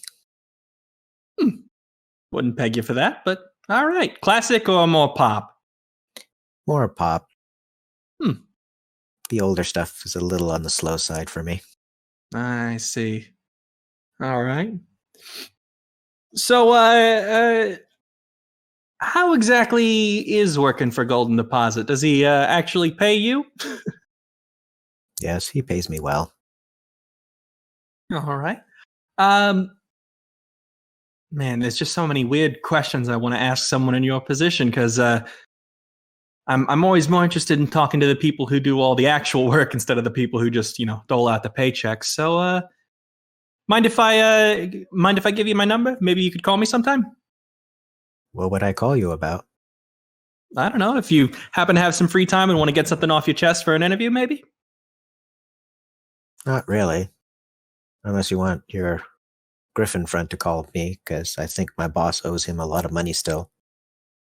Well, I mean, there's that, but I'm not... how to phrase this?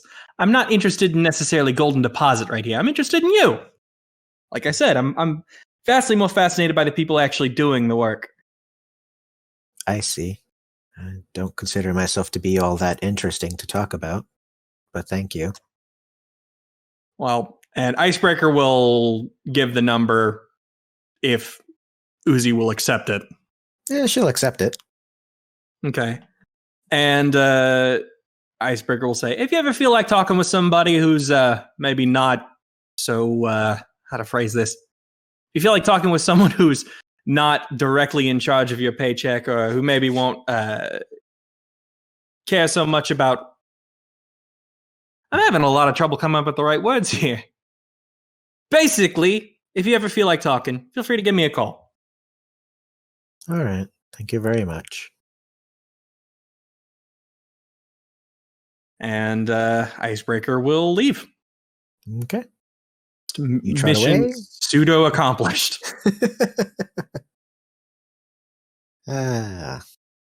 It's always good to have, be able to make friends with people in high places. Maybe. I don't know. You don't know. It's difficult to tell. Huh? I want this robot to feel things. I've seen too many movies where them having emotions is a bad thing. No.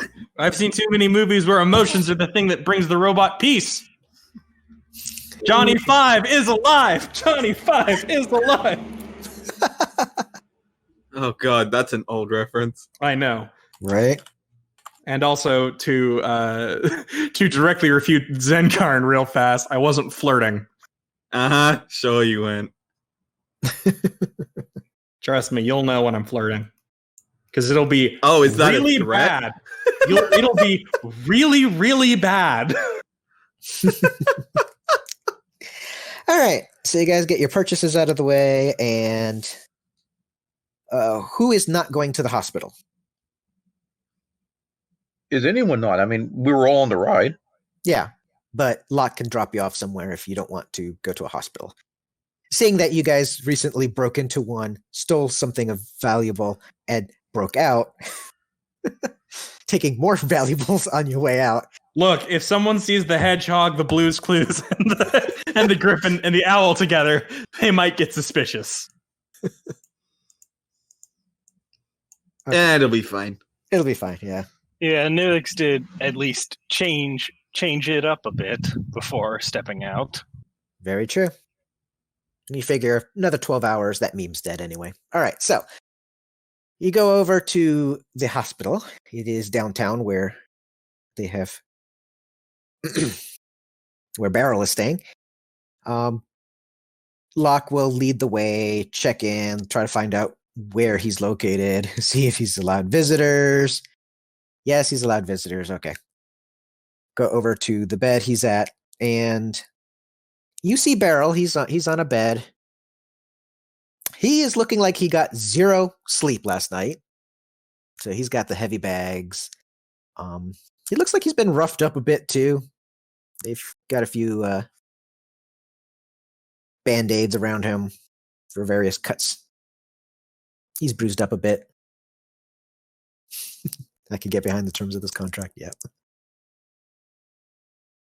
And, when he sees everyone come in, he's just kind of jumps up a little bit, like he's really nervous, but seeing that you're all not, I guess, who you thought you all were, he kind of relaxes a little bit.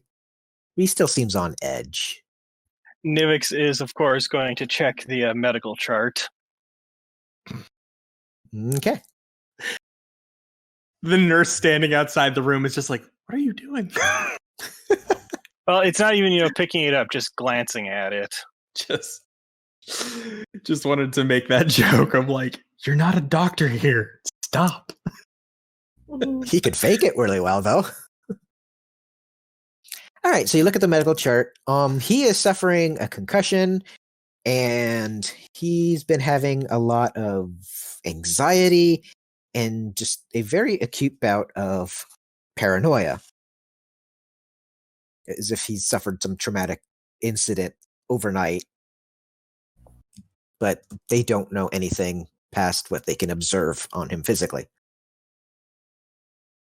He'll be okay. They'll probably just keep him overnight for observations. One nurse signed off on a sleep medication for tonight because He is definitely sleep deprived. You mean deprived? Deprived, sorry. Sleep depraved. I've slept too much and now I'm mad. Deprived, yes. Thank you. Thank you, Din. I mean, sleep depraved is just, something out of Lovecraft. I know. I had the right word in my mind. I just said it. I'm just teasing. Just teasing. That's cool. I love the right. drama. Provide. Icebreaker is going to, since he is in the hospital and all that, just be sort of, or we'll let Locke sort of talk first and not, just like immediately start pressing him with questions. Yeah, Locke asked, where have you been, buddy? What happened? Did you end up getting into a gang fight? And Beryl will say that, well, no, him and some of his friends, because he does have some ganger friends, hence the fight question. But they were in Snohomish having some fun with a couple of the farmers' cattle. And then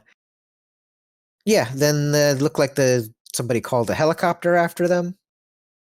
And he remembers the helicopter with the searchlight. And it kind of blinded him. And next thing he knew, he woke up in a completely different field. Completely messed up. And none of his buddies were around. And the farmer on that field managed to find him when he was out mourning, doing his thing with the crops. And, first called the cops thinking he was a trespasser. And then the cops called the hospital because he was not in any condition to put it behind bars. So I know you meant that like the farmer was just like checking on the crops and all that in the morning, but my brain immediately went to a farmer just walking out into his field and going, "Yep, that's corn."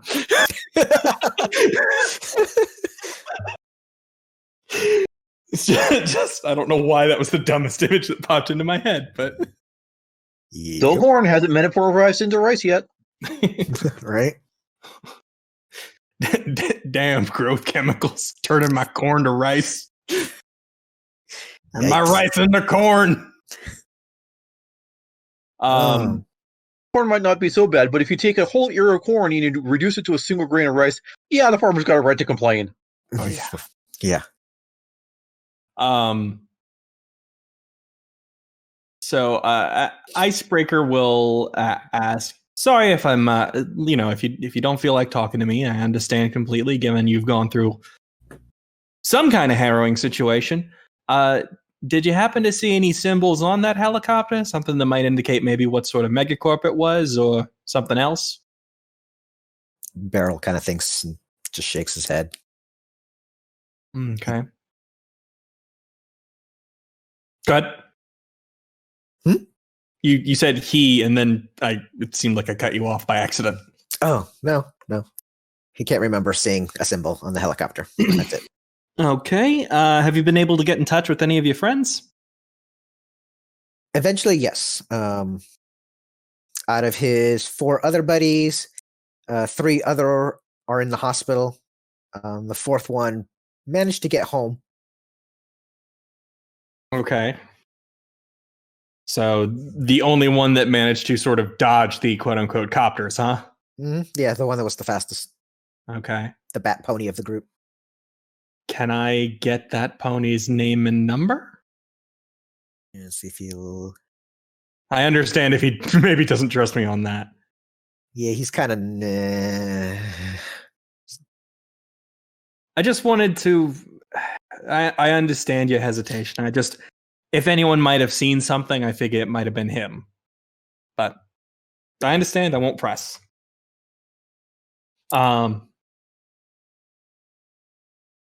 Is there anything you remember outside of the before or after seeing the lights and before waking up?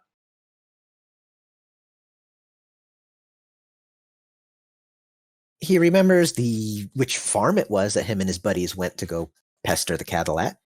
All right. So he'll give you that address. Okay. We will take that. And potentially also the farm where he was left. Is that information available? Where he woke up?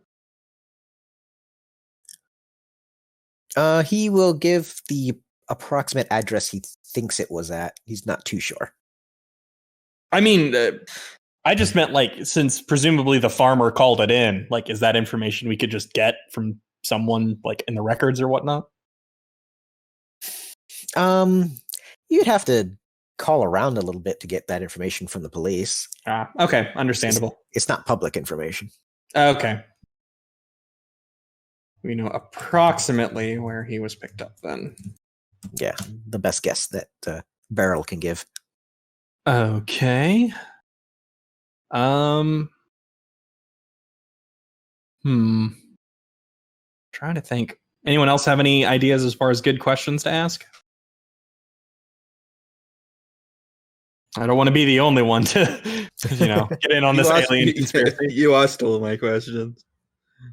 Do you remember what color the helicopter was? The helicopter, black. It was dark. He couldn't really see the helicopter, so he's assuming it's a really dark color like black. The searchlight was very blinding.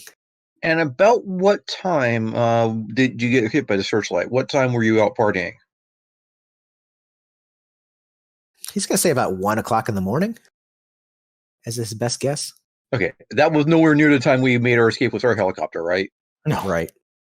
I'm trying to figure out a way to like say this, because what I'm thinking of, it's like any like defining characteristics of the helicopter, because you know how they all look different, and then you can kind of tell like, oh, this is that kind of helicopter, or this is that kind of helicopter, and this megacorp tends to use these, and that uses that. It's like anything that would be like a defining something unique about it, other than it's a helicopter.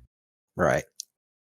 And I don't know how to ask that because my brain is like, what was this a top and tail, or was this a double rotor helicopter? Did it look like it was a cargo helicopter, or maybe a military attack helicopter? Did it sound like a helicopter? Beryl can't remember any details about what the helicopter exactly looked like.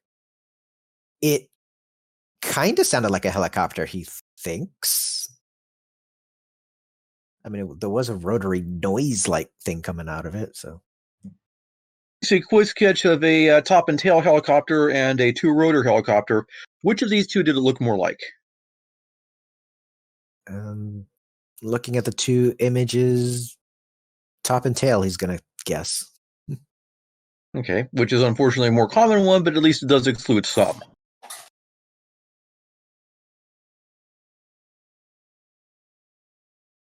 And it was a white searchlight, right? Not any particular color? Okay.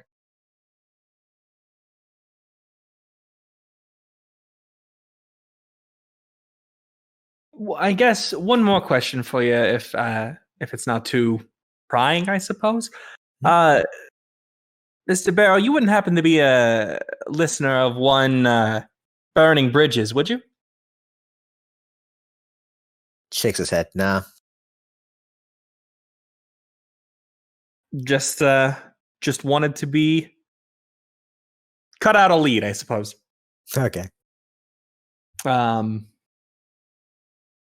right. I suppose that's all the questions that she'll have. Icebreaker will ask, if it's not too much trouble, do you think I could get your number? So if I have any more questions, I could get in touch with you? Or would you just prefer not to speak with me after this? Locke can give you the number. Locke has it. Oh, the Icebreaker wants to be polite here. Oh, she doesn't want to pry. She doesn't want to just take the number from somebody else and not ask. Beryl will give it then. Okay. If Beryl doesn't want Icebreaker talking to her, then Icebreaker will comply because it's not that pressing. If it was super pressing, she would just take the number. Fair enough. All right. All right, if we're done with the questions, Oz is still in his sweater girl form, sweater mare, so Walks up to a barrel, pecks him on the forehead. Get better, please.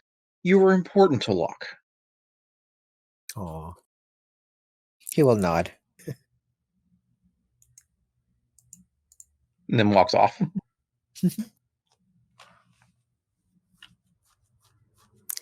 All right. So, if there's no more questions to ask Beryl, Locke will ask what the team wants to do now. Sounds like we want to head to that field and see what's up. Yeah. No, it seems like the logical course of action. Not to find clues, but we might. All right. So we drive out over to the farmlands in Snohomish. And you reach the ranch that Beryl and his buddies were messing around with. It is a cattle ranch. All right. Do you want to talk to the farmer first, or you just want to wander off to see the cows without permission? Can we talk Well- to the cows? They are not sapient, but you can talk to them. I mean, they just won't say anything of interest other than. Yeah, we'll go knock on the door. All right, so you knock on the door. This elderly unicorn farmer comes out. Yeah, can I help you? Yeah, hi. We're here about the incident from the other night. Oh, the incident from the other night. Yeah, I plumb don't know what happened, but yeah. Are you guys from the local government? Something like that. It's a little bit hush hush, if you understand, sir. God damn it, Dice. Okay, so he'll be like, yeah, sure, sounds legit. Private investigators. That's clearly what we are. That's kind of, he kind of takes it as like you are like probably that, just investigating the incident. So he'll take you out back to the cattle field, and he will take you to this one corner of the field. Like all the cattle are over on this one side. He takes you to the opposite side. There's nobody here. But he points out this carcass, and it looks like a cow, except it's like partially inside out. And he just kind of looks at it, just shrugs. Don't think those are wolves. But, I mean, beats me what it could have been. Something Was deranged. this one of yours, sir? Was one of mine, yeah. Okay, so at least we're not dealing with an imported cow. No. Was one of mine. Still had the collar on her. And has anyone else been here recently? A vet, perhaps? No, you guys are the first to come out, ask questions about it. I mean, I think there was some punk kids that came around last night, but, I mean, I shoot them away and then called the cops.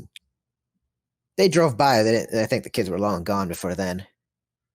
They didn't seem to have done anything. I don't know. So you're specifying that the police drove by, they didn't send a helicopter or anything?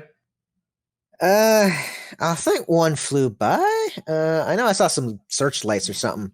It's in the middle of the night, but I paid it no attention. It didn't bother me much. That kind of thing happened. Have you seen these searchlights before? Once in a while. With what amount of frequency, if I might ask? I say maybe once or twice every couple weeks. Maybe not much more than 3 a month. All heading in the same direction? Most of the time I see them out to the west. I just figure maybe they're just looking for, punk kids that are running around. I'm not the only farmer who gets his cattle like messed with. A lot of kids like to do that cow tipping thing at night. Scare the living lights out of my poor lassies. Sours the milk though. You really just can't sell that on the open market. I mean, you could go ahead and buy the soy milk, but I mean, let me tell you, those mega corporations, they put some stuff in there. It ain't taste right. Never did. So, I mean, trying to sell actual milk is, quite profitable. So you can't have kids running around scaring the poor things. Icebreaker is just nodding vigorously. Of course. God, I had a question in my brain and now it's gone. And in the meantime, Oz is kneeling down and examining this former cow and gesturing for Nivix to help. Okay, Nivix will come help. What kind of examination are you doing? More to the point, what skill roll would be appropriate? Life science? Life science. Just see what happened to this cow. Okay. Wow. Okay. With a 20. That's intimidate. Oh, sorry. Oh. Well, I'll Wrong take roll. 18 plus whatever you're. Intimidate the corpse. Yeah. That would be 26. Yeah, I'll take a 26. So. And Was it 22? What's the good. stats? Yes. Okay, 22 for Nivix is good too. All right, so between the three of you, you can piece together that someone basically surgically took this cow apart and then tried to put it back together, but wasn't really paying attention to what parts went where when they took it apart. And after a little while, they were having a little trouble, so they just kind of just shoved it all together, dumped it, and pretended nothing happened. Ruminants are complicated. Yeah. Is there any way we can tell what kind of tools were used for this? Laser scalpel. You can tell by the cauterizing of many of the cuts.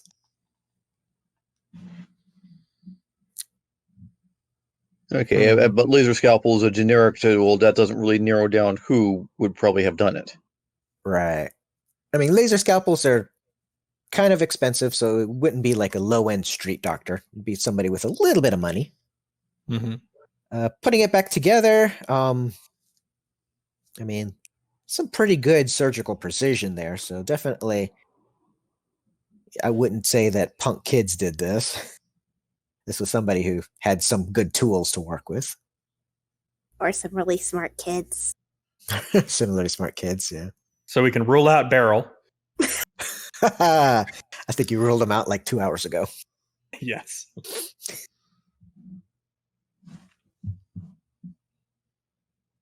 All right, check the surrounding area for clues. Okay. Just full forensics investigation. Right. Fair. Looking around, you do kind of see where in the fence line it looked like some people broke in. Probably Beryl and his buddies.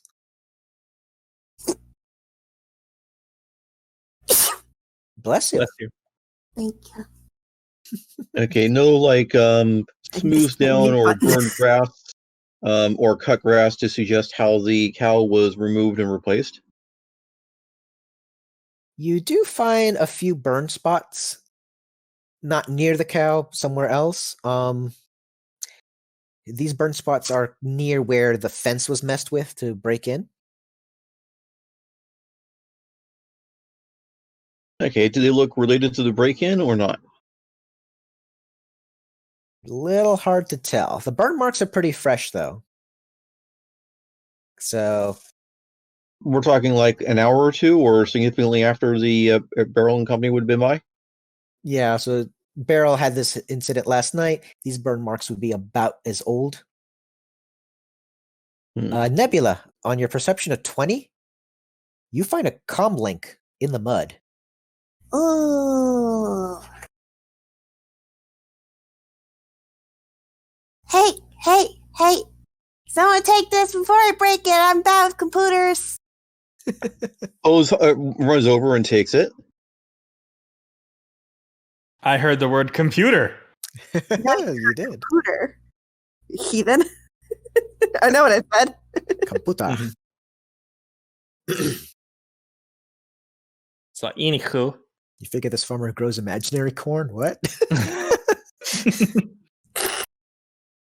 We're just going to keep making Night Vale references right now. I'm sorry. Ghost corn. All right.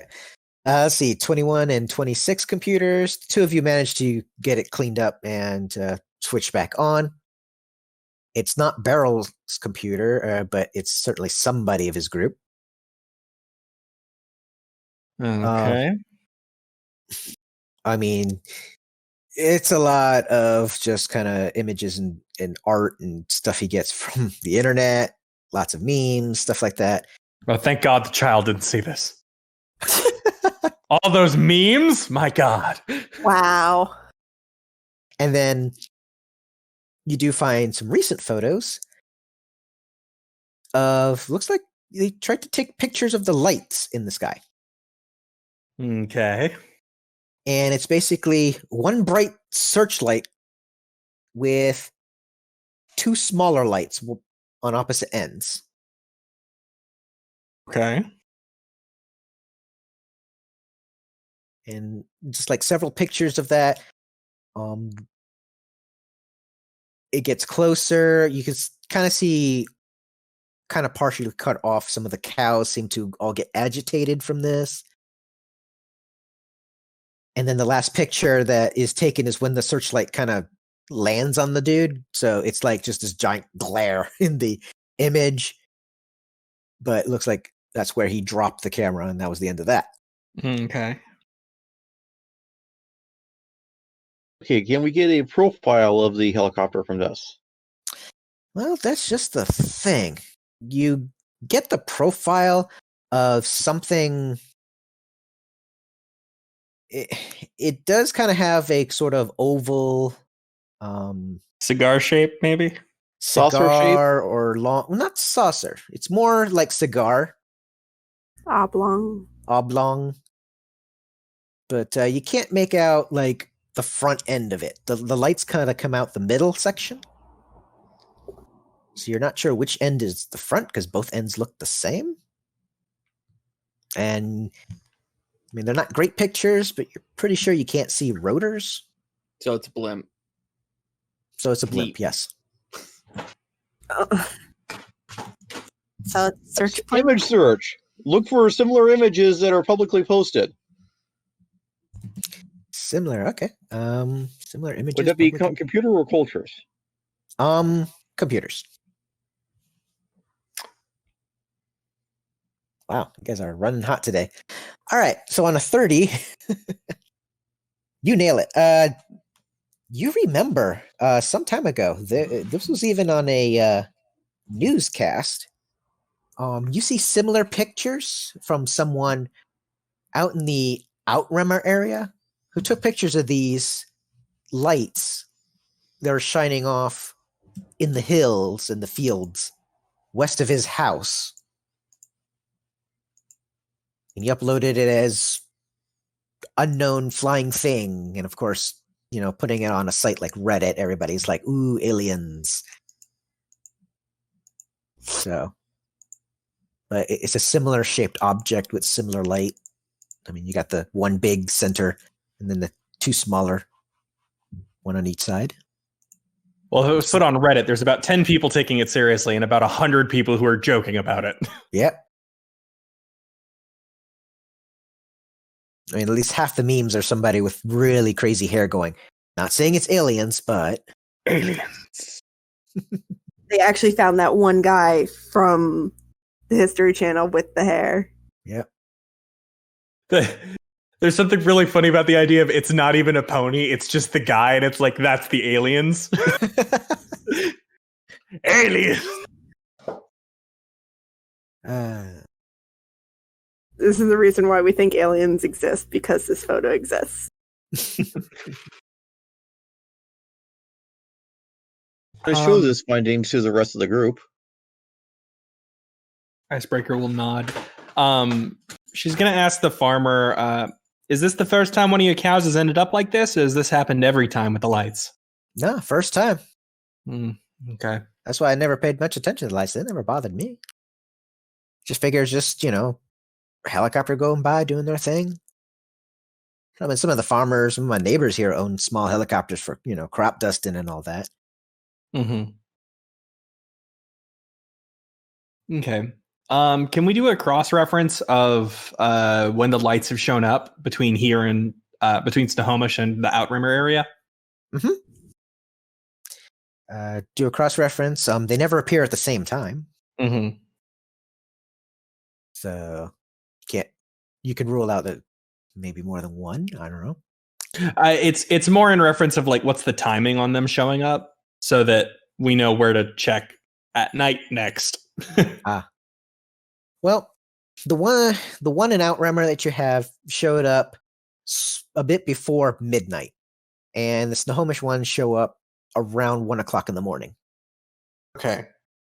But and that can happen on the same night, or are they alternating nights, or is it gaps? There's gaps. There's a lot of gaps, and they're never on the same night. Okay. So not a discernible pattern per se, but just some stuff we can tell about like where it shows up. Yeah, I mean the only real pattern you can tell is that Snohomish and the Western Outrimmer area are both like rural farm areas, so there's not a lot of people out there. Okay. Not a lot of witnesses. All right. If this is a megacorp doing crazy experiments or just messing with the locals, they pick good spots. Yeah, wouldn't be surprising. Especially given that the last one of the big megacorp places we went to was on a farm. Yeah. So like not a cow farm even. So like not surprising. Yep. Going back to that first picture that was taken, does it have GPS reference? As in, can we tell which way the long axis of the probable blimp is oriented to, and then can we plot that on a map? Check the metadata. Checking the metadata. No GPS data because the person didn't want to be picked up by police or anybody snooping in on where there's a group of people out in this field that they shouldn't be there. So he was covering himself there. But given where some of the images are oriented, because you can see some of the landscape still, like, okay, you see that fence there, you see that fence there, you see the house in this picture. The vehicle, or whatever it is, tends to face east-west most of the time.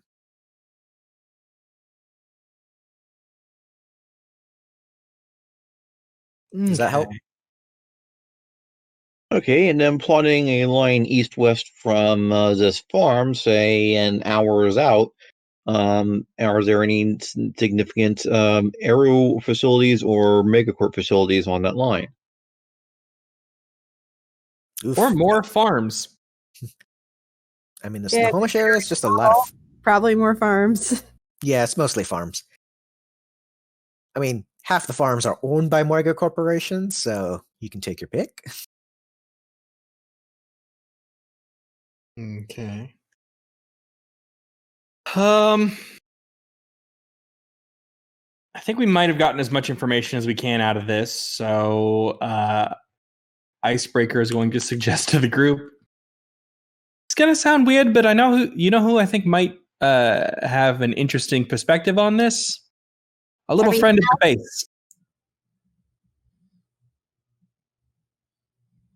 base. Arista. Oh yeah, because her mom's on the moon.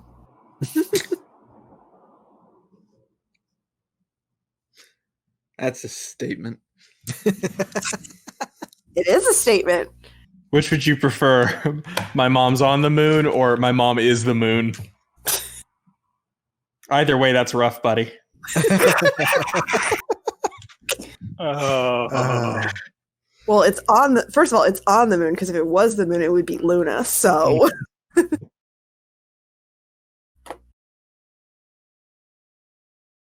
All right. So we go back to the lair. Yeah, I think so.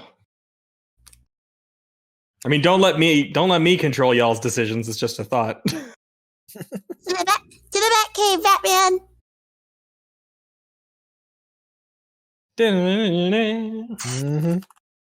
All right, back we go. On the trip back, Icebreaker will send anything that doesn't specify group members information to False Dawn. And I guess we'll specify like the Outrimmer area seems like it might be the most pertinent. I'll see what I can do about getting a team together for you quickly. Okay. She texts back, oh, this is wonderful stuff. Delicious. Give me a team, give them my number, call me. I have a pretty decent idea where they might show up next. Baby. Icebreaker will send back the response. Hope that doesn't mean you're working with them.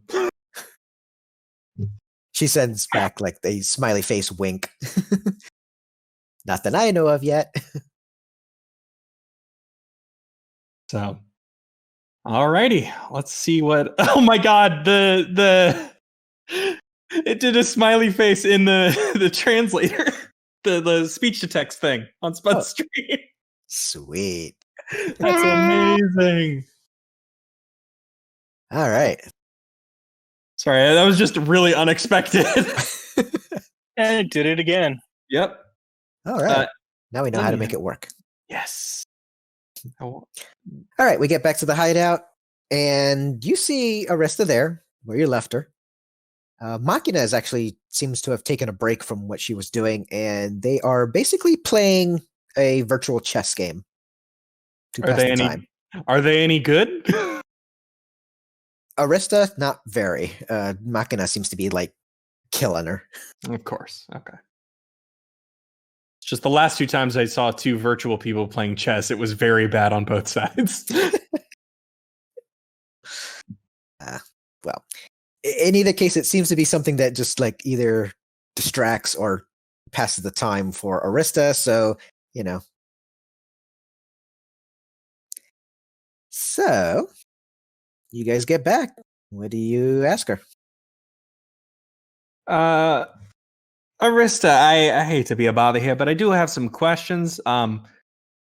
You said your mother was found on the moon, correct? Yes, she was banished there. Mm-hmm. Do any of these photos look like something familiar to you? And show the supposed saucer photos, or not saucer, but supposed UFO photos. Mm-hmm. She looks at them, studies a little bit. Doesn't look like anything I'm familiar with. Nope. So, in none of your experience, you haven't heard of any sort of strange flying objects? I've heard of the phenomenon, strange flying objects, but it's not a subject I'm interested in. Okay. Just wanted to make sure that this is Megacorp related, but maybe not you related specifically. I see. It may be a secret military craft invented by a mega corporation. Wouldn't surprise me. They do all that. They do stuff like that all the time, after all. My accent is getting really weird. I need to fix that. Anyways. Yeah,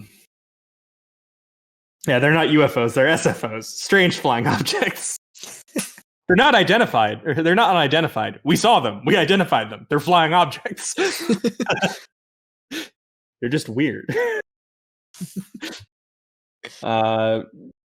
Kortzel, until I'm going to say yes, canon, unless everyone else votes against me.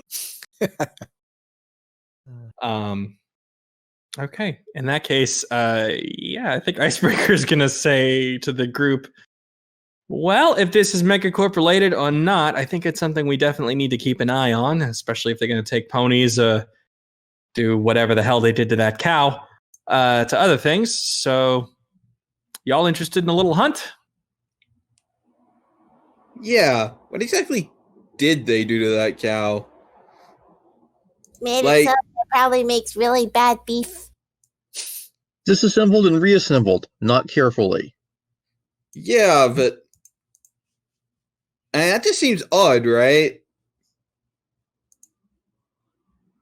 Yeah. Like in the sense of like you. a massive waste of time. Yeah. Because if it's a megacorp that have, I'm gonna put this, indelicately, but they'd have better test subjects than cows if they wanted to take something apart. True, but who's gonna miss cows? Who's gonna miss their test subjects half the time? Farmer.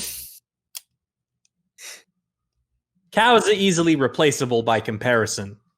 Yeah, that's true, I guess. Rista will comment, so are ponies in the right circumstance. And Nivix just, the telekinetic dope slap or gib slap. Icebreaker's just gonna look over and raise an eyebrow and say, "Well, yeah, you're the one replacing him. Of course, you'd think that way." That was a deserved gib slap, but worth it. Oz stops halfway through nodding and is probably grateful that Nivix didn't see him.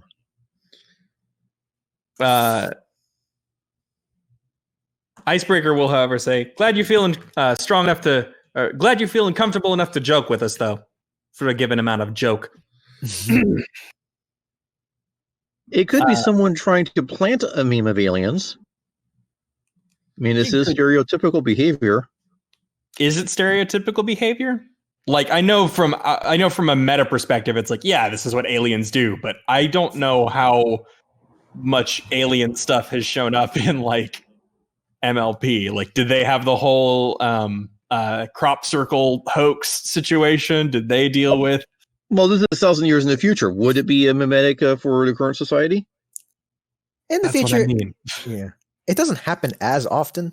It's a little harder to have any kind of Kleinstein situation with aliens because so many people are carrying phones that can take pictures and video, and there's so much surveillance everywhere, even in rural areas, that a lot of times what may have been a UFO before turns out to be, it's just this megacorp running a new drone that's just better at stealth, just has a funny shape because that's what messes up radar, It's a weather balloon. It's a Pegasus who broke the sound barrier again. It's Smirkfluff giving me the finger. Wait a minute, what's he doing there? One time. Sorry, the idea of Smirkfluff as a middle finger giving Bigfoot is really good to me. It is. Just, it's always a blurry photo of Smirkfluff, and it's always with the finger. What does this gesture mean? Means fuck off!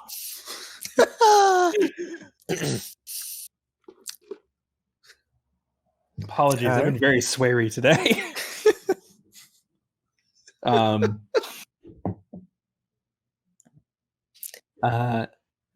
All right. In that case,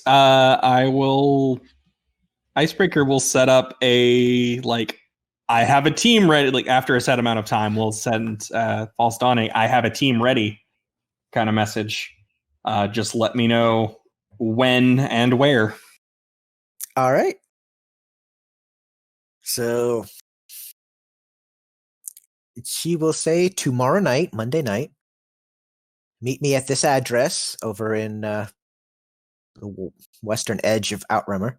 Mm-hmm. And we will go over to the field that I believe will be the next one struck.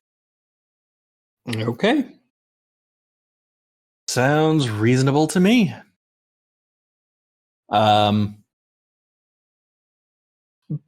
Icebreaker will take a moment before, after, passing along the information to look at Smirkfluff and go, by the by, I kept meaning to ask this, but how familiar was Golden Deposit's sort of payment policy outside of your group? Not very. Not very. I stole your accent. God damn it. So, how many other mercs did you work with back when you worked with Golden Deposit? Honestly, the roster was pretty small.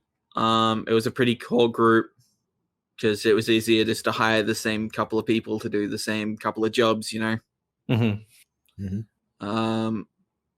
all in all, 5 maybe, 6 at most if we needed like a safecracker. Okay. Just wanted to make sure because when I was talking with Miss False Dawn, she happened to be familiar with Golden Deposit's lack of paying people. So either she knows someone or she knows a bit about us as a group. So you might want to put some kind of disguise on you. Instead of just gonna look down, look at the battle harness I'm wearing, and be like, "Yeah, good luck with that." Make him look like an owl. Icebreaker is just smiling evilly. You'd be surprised what I can do with makeup. And Nivix is just going to, step slightly away from Icebreaker at this point. I mean, what you do in your spare time is your own business, but I don't see how that helps me currently. I just need to make you look like a different griffon is all. Shouldn't be too hard. You're fine with feather dye, right? Touch my feathers, and I'll eviscerate you. Uh, In a cheese. Icebreaker will go in for a hug. Well, if I was going to Absolutely not. I was going to say, you are, due to how the rules work, I could sedate you without needing to make a roll. No. Wait, can you? Yep. So let me just flip pages. How does that work? Apparently really well. Hopefully we don't have to go this route. No, Icebreaker is mostly just screwing with Smirk at this point. No, you're not. You'd totally do it. Icebreaker wouldn't. Icebreaker has morals. I know it doesn't seem like it 'cause she's a weird conspiracy theorist. God damn it, she has principles. Nah. All right. Here we go. So since I it's unstated, but I've been automatically attuning my microlab to the party. While it's attuned, under such circumstances, you can deliver biohacks to attuned creatures with ranged injection weapons without making an attack roll. Huh, would I still get a, because it's a knockout drug and I'd technically be resisting, would I get a saving throw on that? I think so. It would be a sedative at level, I think, 1, due to how they work. Huh. Yeah, I think you'd probably be able to save against that because it's just a matter of like, the attack rolls just doesn't hit. Yeah. Yeah. And I guess as a result of, this being the safe zone, you wouldn't expect someone to just jab you with a syringe. You say that, but... I mean, you wouldn't. Most of you the time. say that, but... Well, look at it this way. Sedative is just a 1d4. Yeah. Because I have to reach level 5. Then I get the tier 2 sedative, which is 2d4. So yeah, let's not and say we didn't. So, note for the party: if you're going to piss off Nivix, do it now before he levels up. He can't shoot all of us, damn it. I mean, I think I wouldn't need to. Mad science. Boy, it'll be one time, but that one time will be glorious. Right? Everything after that will be Nivix on a pike.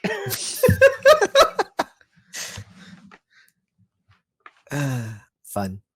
It's a good thing he has his clown car. He can run far away. All right. So for the rest of the evening, Locke will take Smirk.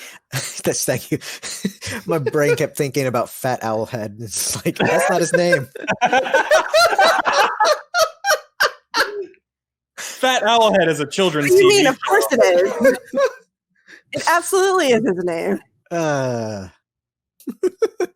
Hush, Jedi Blues Clues. No, Explosive Blues Clues. Explosive Blues. Well, anyway,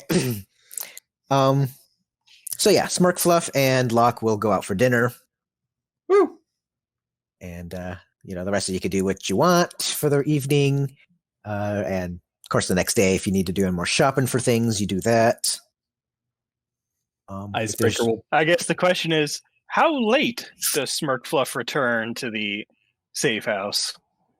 Well, let's ask him. Zen, how late does Smirkfluff stay out? What time do we have to go do our thing tomorrow? It'll be night because, alien abduction at night, like 1 a.m. Yep. So feel free to stay out as late as you want. Yeah, I'll be back like an hour before we need to leave.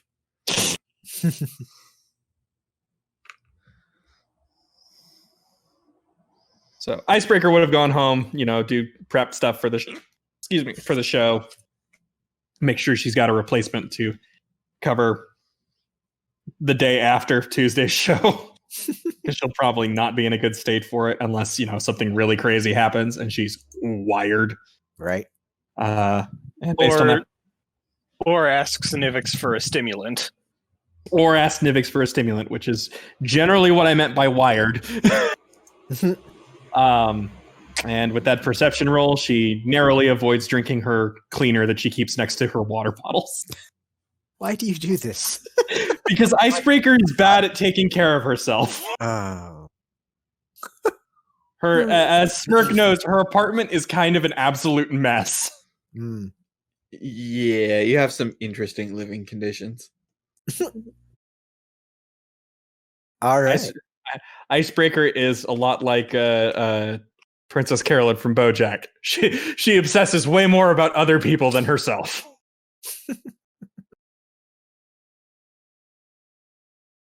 Okay. Anyway. Yes.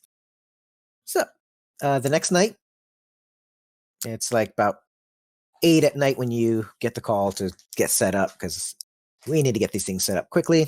Mm-hmm. Icebreaker puts on a ragdoll disguise so that not, presumed to be Icebreaker by Dawn. Voice modulator is on. Mood. Yeah. Nivix is actually going to switch it up as well. For a sense of humor, he's going to have, coloration to fake skull paint. That'll scare the aliens. Yeah.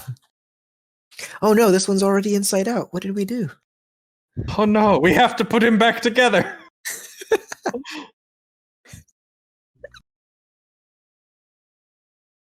All right. So when you guys go meet False Dawn, you meet at like this little diner in the Outrimmer area. It's a pretty quiet diner. I mean, there's not a lot of places around in this area, unless you're really rich, which I'm assuming you all not because you are all trotters. Mm-hmm. She hands out a digital file which shows past sightings. And what she points out is that she figured out, through some friends, that the sightings could be linked to a circular shape on the map. So there's almost like this curve that runs between Snohomish and the upper Outrimmer area where the sightings show up. So she kind of calculated, okay, it's probably going to be here because it looks like that whatever this object is, it is following a fairly similar flight pattern each time. So if they're doing some testing with it, maybe they don't want to fly it around too many places. Mm-hmm. So we're going to stage over here in this field. I've already talked to the farmer and they're going to let us. So we've got permission to spend the night camped out there. I got some camping gear and stuff for everybody. I got stuff for s'mores. I got my video camera set So we're going to go ahead and figure out exactly what this object is. Cozy. Yeah. All right. Slumber party. Yay! Roughing it. Woo. Time I for a gotta laid ask- back camp. Is All right. Locke and/or Arista with us? I don't think we would have brought Arista, no. No, and Locke probably isn't all that interested in it. She's got a book to read. Also, she's not insane. She's a little crazy, but yeah, she's got a different level of crazy than you all. Mm-hmm. And False Dawn will pay the team a lump sum for $3,000 to join her on this little madcap party. Well, that's nice. Being Yeah. paid up front. I mean, she'll give half up front now, and then the other half after the night's done. Fair Just enough. sort of take the money, beat her up, and run. I mean, she figures you won't run, but I mean, worst case scenario is she knows she knows who the John is in this situation. She could just say like Icebreaker, what the fuck? yeah.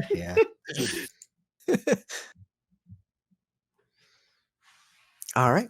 So we all get set up. It's later in the evening. We'll say like 10 by the time you guys get your dinner. You get everything set up. You got little campsites, like a big kind of field of. You're not exactly sure what they grow here. You're going to guess corn. They grow cows. That's how that works, right? I mean, yes. Or are we hiding out in a pot field? Does pot grow very high? Actually, that'd be kind of funny. No, I don't think it grows very high. No, it's pretty. Probably It's not. pretty short. Yeah. I mean, well, hemp might grow high, but that's not pot exactly. It's a different kind of high. Talking high crop or high altitude? Because it grows at high altitude. Or somewhat high. The height of the actual plant. Kiss. Okay, yeah, it looks like hemp actually grows pretty tall.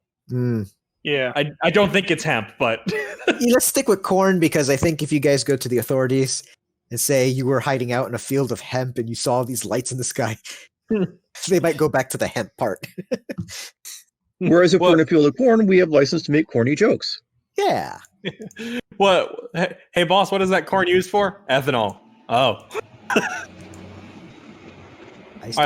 Do they seem drunk? I staked out to see aliens, but I got high. Ooh. Please put a comment. The talk about crops is a mood.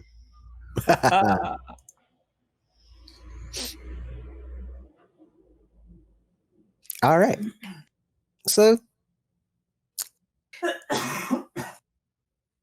the night starts off pretty quiet. You're pretty far from. I mean, you could see Seattle from all the way out here because it's just this blinding bright lights of a huge mega city over there. You cannot miss this from space. But the field itself, I mean, it is dark. The only lights you got are whatever you guys have at the camp. Little lanterns. You got your s'mores. Or you probably had s'mores, but I think Nebby probably ate most of them. You are correct, sir. But I also set that fire, so I am justified in taking the lion's share. We know how to set fire without you. Yeah, well, I'm going to do it anyway.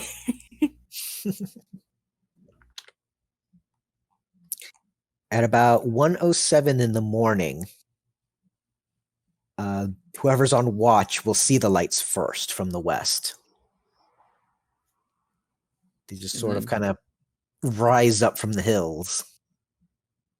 It's very slow moving. It is coming in your direction. Quick, someone break open the flare.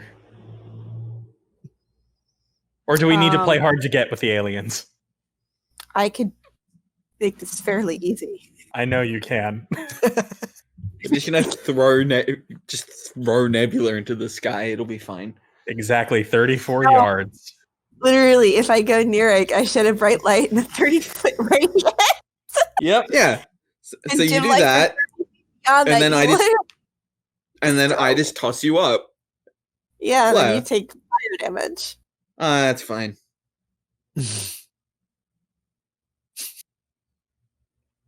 I have Nebula on an iron chain. You like an anglerfish? Now that's unnecessary and torturous.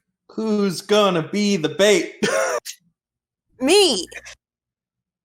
I don't think the adults here would like the child to be the bait. I'll do it. When has the child cared about what the adults said? The adults can. Four good. adults can pin you down. Why? So if we do, we'd be using the Nebula flare. Of course. Thank you, B. Cortzal. Yeah, Oh, no, no, that's Oz is entirely willing to be a bait if we want a bait. But do we want a bait? Do you want the flying characters to just fly up and look at it? I'm going to take the wild assumption that if you try to fly up there while it doesn't have its focus on anything else, it's gonna be problems. Well, it slowly drifts closer toward you. At this point, False Dawn's got like her camera on it. She's got like this big grin. She's just like, trying to take video. What does it sound like? You know that electric hum you get when you turn on the lights on a particularly big like chandelier or something? Like fluorescent lights? Yeah, Yeah. that's what you're hearing. Okay, that's not a helicopter. No, it is not.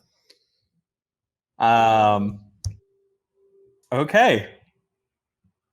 Icebreaker is Ragdoll is turning on her eye to take video, just to make sure. We could shoot it. How You just- high is it?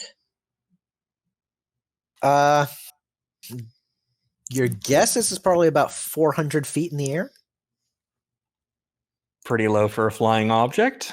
Mm-hmm. But not like skimming the ground. No. And also not maybe an easy distance for any of the flyers to get up to quickly. Right, Oz is going, unless anyone stops him, Oz is going to get up into the air and try to find a cloud to lurk on. I don't think we have any reason to stop you there. Just as long as comms are open. Oh, heck yes. um,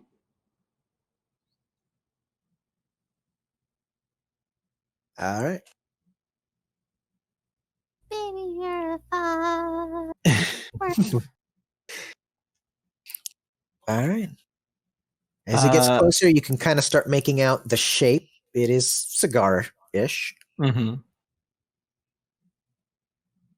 Both ends look pretty identical. Mm-hmm.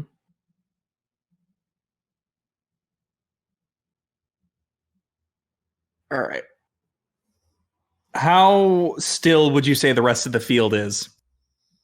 Quite still. I mean, almost no breeze.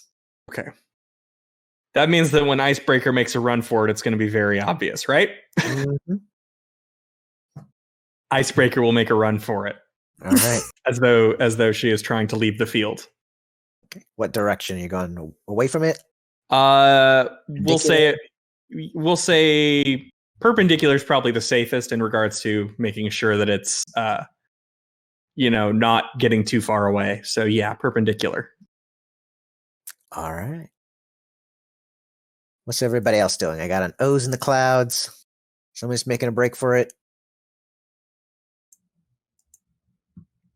And Ice will let everyone know that obviously she's doing this to be bait. So Okay.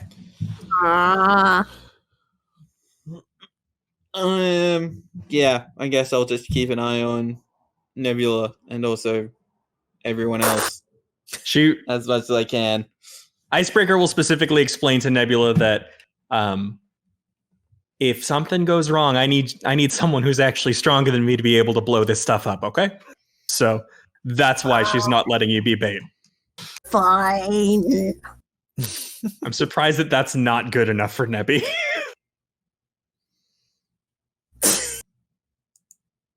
Listen, That's Icebreaker explicitly saying you can blow shit up. I'm surprised that's not good enough. yeah, but listen, I'm not justifying any of her thoughts. I mean, you don't have to. Children are weird. Yeah. She is weird. We were I all literally children once. justify why she's upset about this. Nah. All right. The object seems to pick up on ice. So the search beam comes on and it's trying to follow Icebreaker through the field. And this object starts picking up a little speed to catch up to the unicorn. I'm not a unicorn. Or, sorry. It's the Earth Pony. Okay. Unicorn. There's a 33% chance of getting there right now. I got it wrong. I mean, I think there's more than that, but yeah. So yeah, the Icebreaker will slow down just a hair, enough that, you know, she can speak into the comms and say like, all right, everyone, get into some kind of position. I don't know what yet, but this thing's about to get me.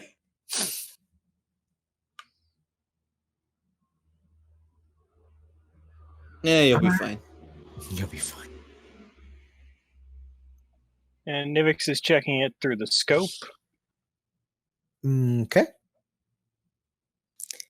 Checking it through the scope, you can see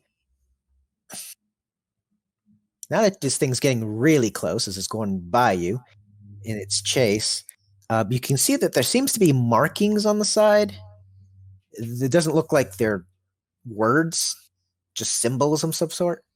Are they diving birds of prey? No. You saw that post, didn't you? I saw it. What you can make out for the symbol, you can make out what looks like the letter A with like an arc over it.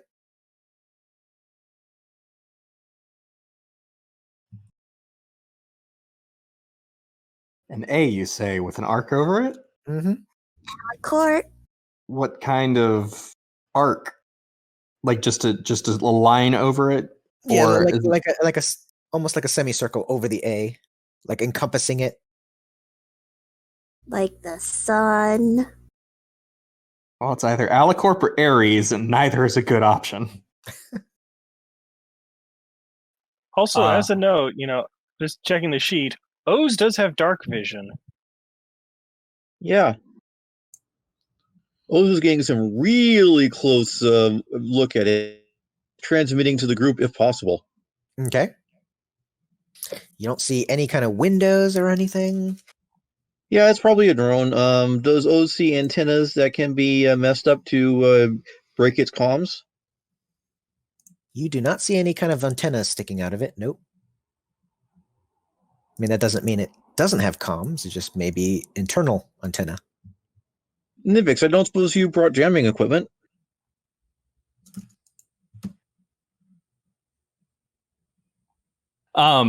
Since it's been officially stated now that that information is being passed along as far as what's on it, culture roll. Do I recognize that branding? It is not a branding you are aware of, and you are quite sure of it. Okay. Well, I can try using the computer I have on that. So checking for signals.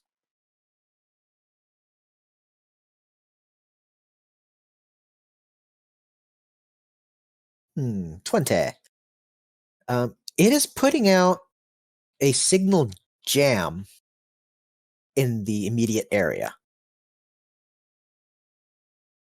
So wait, are comms even going through? Your comms are working. It's not jamming your frequencies, but it's jamming certain frequencies. Such as... With a 20, you're going to guess probably something stronger like, say, military frequencies that are used. Oh, goody. High-end radar frequencies. it doesn't want to be discovered, but it doesn't see you as a threat that it needs to worry about hiding from. Okay, Oz is definitely in the guise of random Pegasus. Does he see weapons on this other than a search beam? Nope, no weapons. Can he get physical access to the drone? I mean, you can fly up to it as it goes by, yeah. You can try Fly to in, plug in, and hack.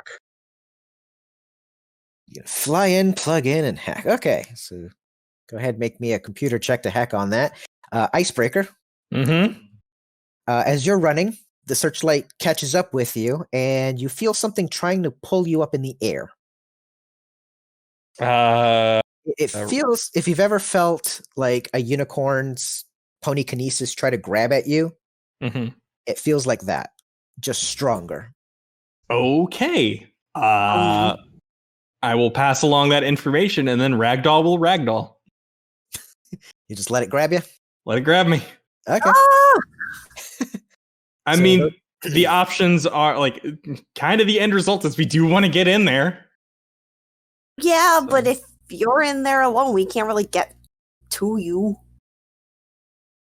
Who knows? Maybe I can just stick my legs out and just hold the door open. We'll figure it out. Listen, it was one thing letting you go be bait. There's another letting you be taken up alone without me pulling this child back to not join you. I know. You're a squishy one. The Icebreaker, I'll be blunt. Icebreaker debated in her head, like, should I fight this or should I just go up there? And the part of her that's like, think of the story, was like, just go up there. I really want to. Nebby really wants to run out now. This is hard. Especially if you're just going to ragdoll. So everyone sees Icebreaker getting picked up into the air towards the object. Icebreaker will overcomms assure everyone that she is currently all right. I'm okay. It's just an abduction. Done this all the time. Oz is trying to hack. 22? Is that what you got? Yep. Nivix, is that a computer for something? No, that was prior computer. Oh, that was prior. Okay. Analysis. Gotcha. I mean, does Nivix want to assist Oz from where Nivix is? Okay, maybe.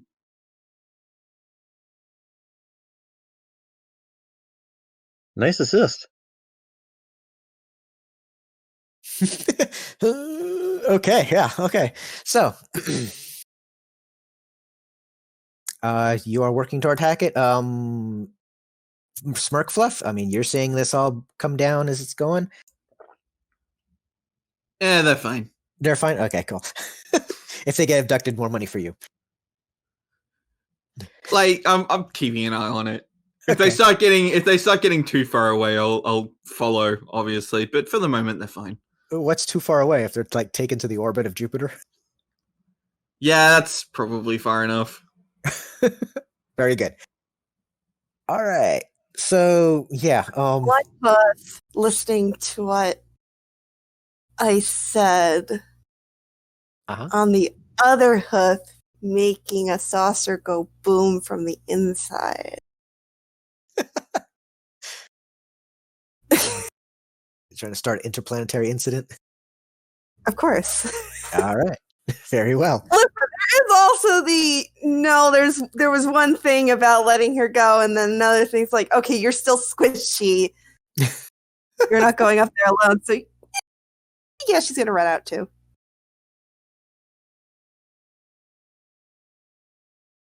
Okay.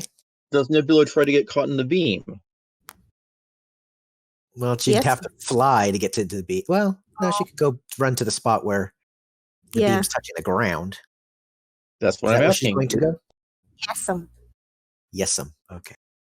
So to answer your question, yes, she goes over to where the beam is, and she can feel it lifting her up as she gets into it. Like to fly. I believe. 2 for the price of 1. All right, Oz, you've hacked into it. It is a pretty advanced computer system. but not like completely alien. Right. Can he take over the vehicle controls? You can. The computer is actually pretty obedient when you take it over, and it asks if you want to end the program. Yes, please. Okay. Ending program. The computer disappears in a blinding flash of light, and you all find yourselves waking up in a circular room. You're each in these little pods, like little medical pods that are opening up. There's a nightmare. And you hear a computer voice above you going, "Simulation has been terminated. All subjects are awake."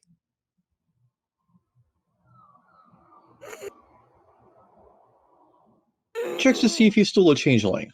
Yeah, you're still a changeling. Am I wearing the disguise I was wearing, or am I No, Icebreaker? Okay.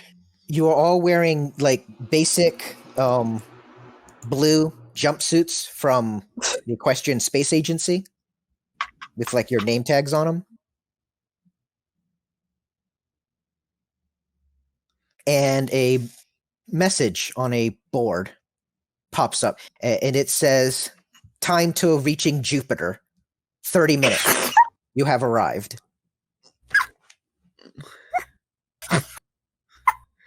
About reaching the orbit of Jupiter being too far. Smirk, are you now coming with us? Apparently, yes. Yes, I apparently am. And we will leave it on that note.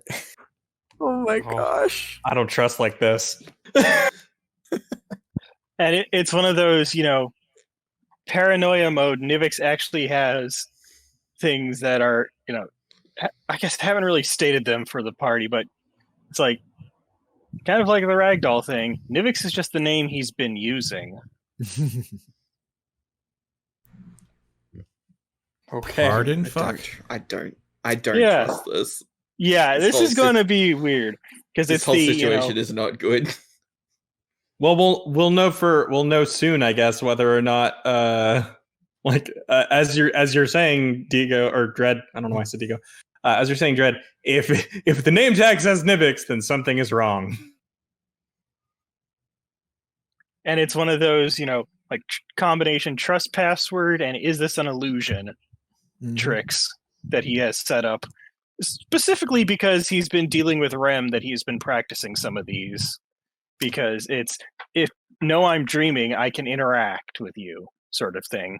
I definitely need to do a magic check at some point of because of my whole magic bane aspect. Need to do that again at some point. Was this why you chose Starfinder as the system? Maybe. Oh my gosh! I don't trust like that. Trust levels are sufficiently at 0. Sufficiently, yes. We're gonna see space ponies. On that coup, I guess we'll call that a broadcast day.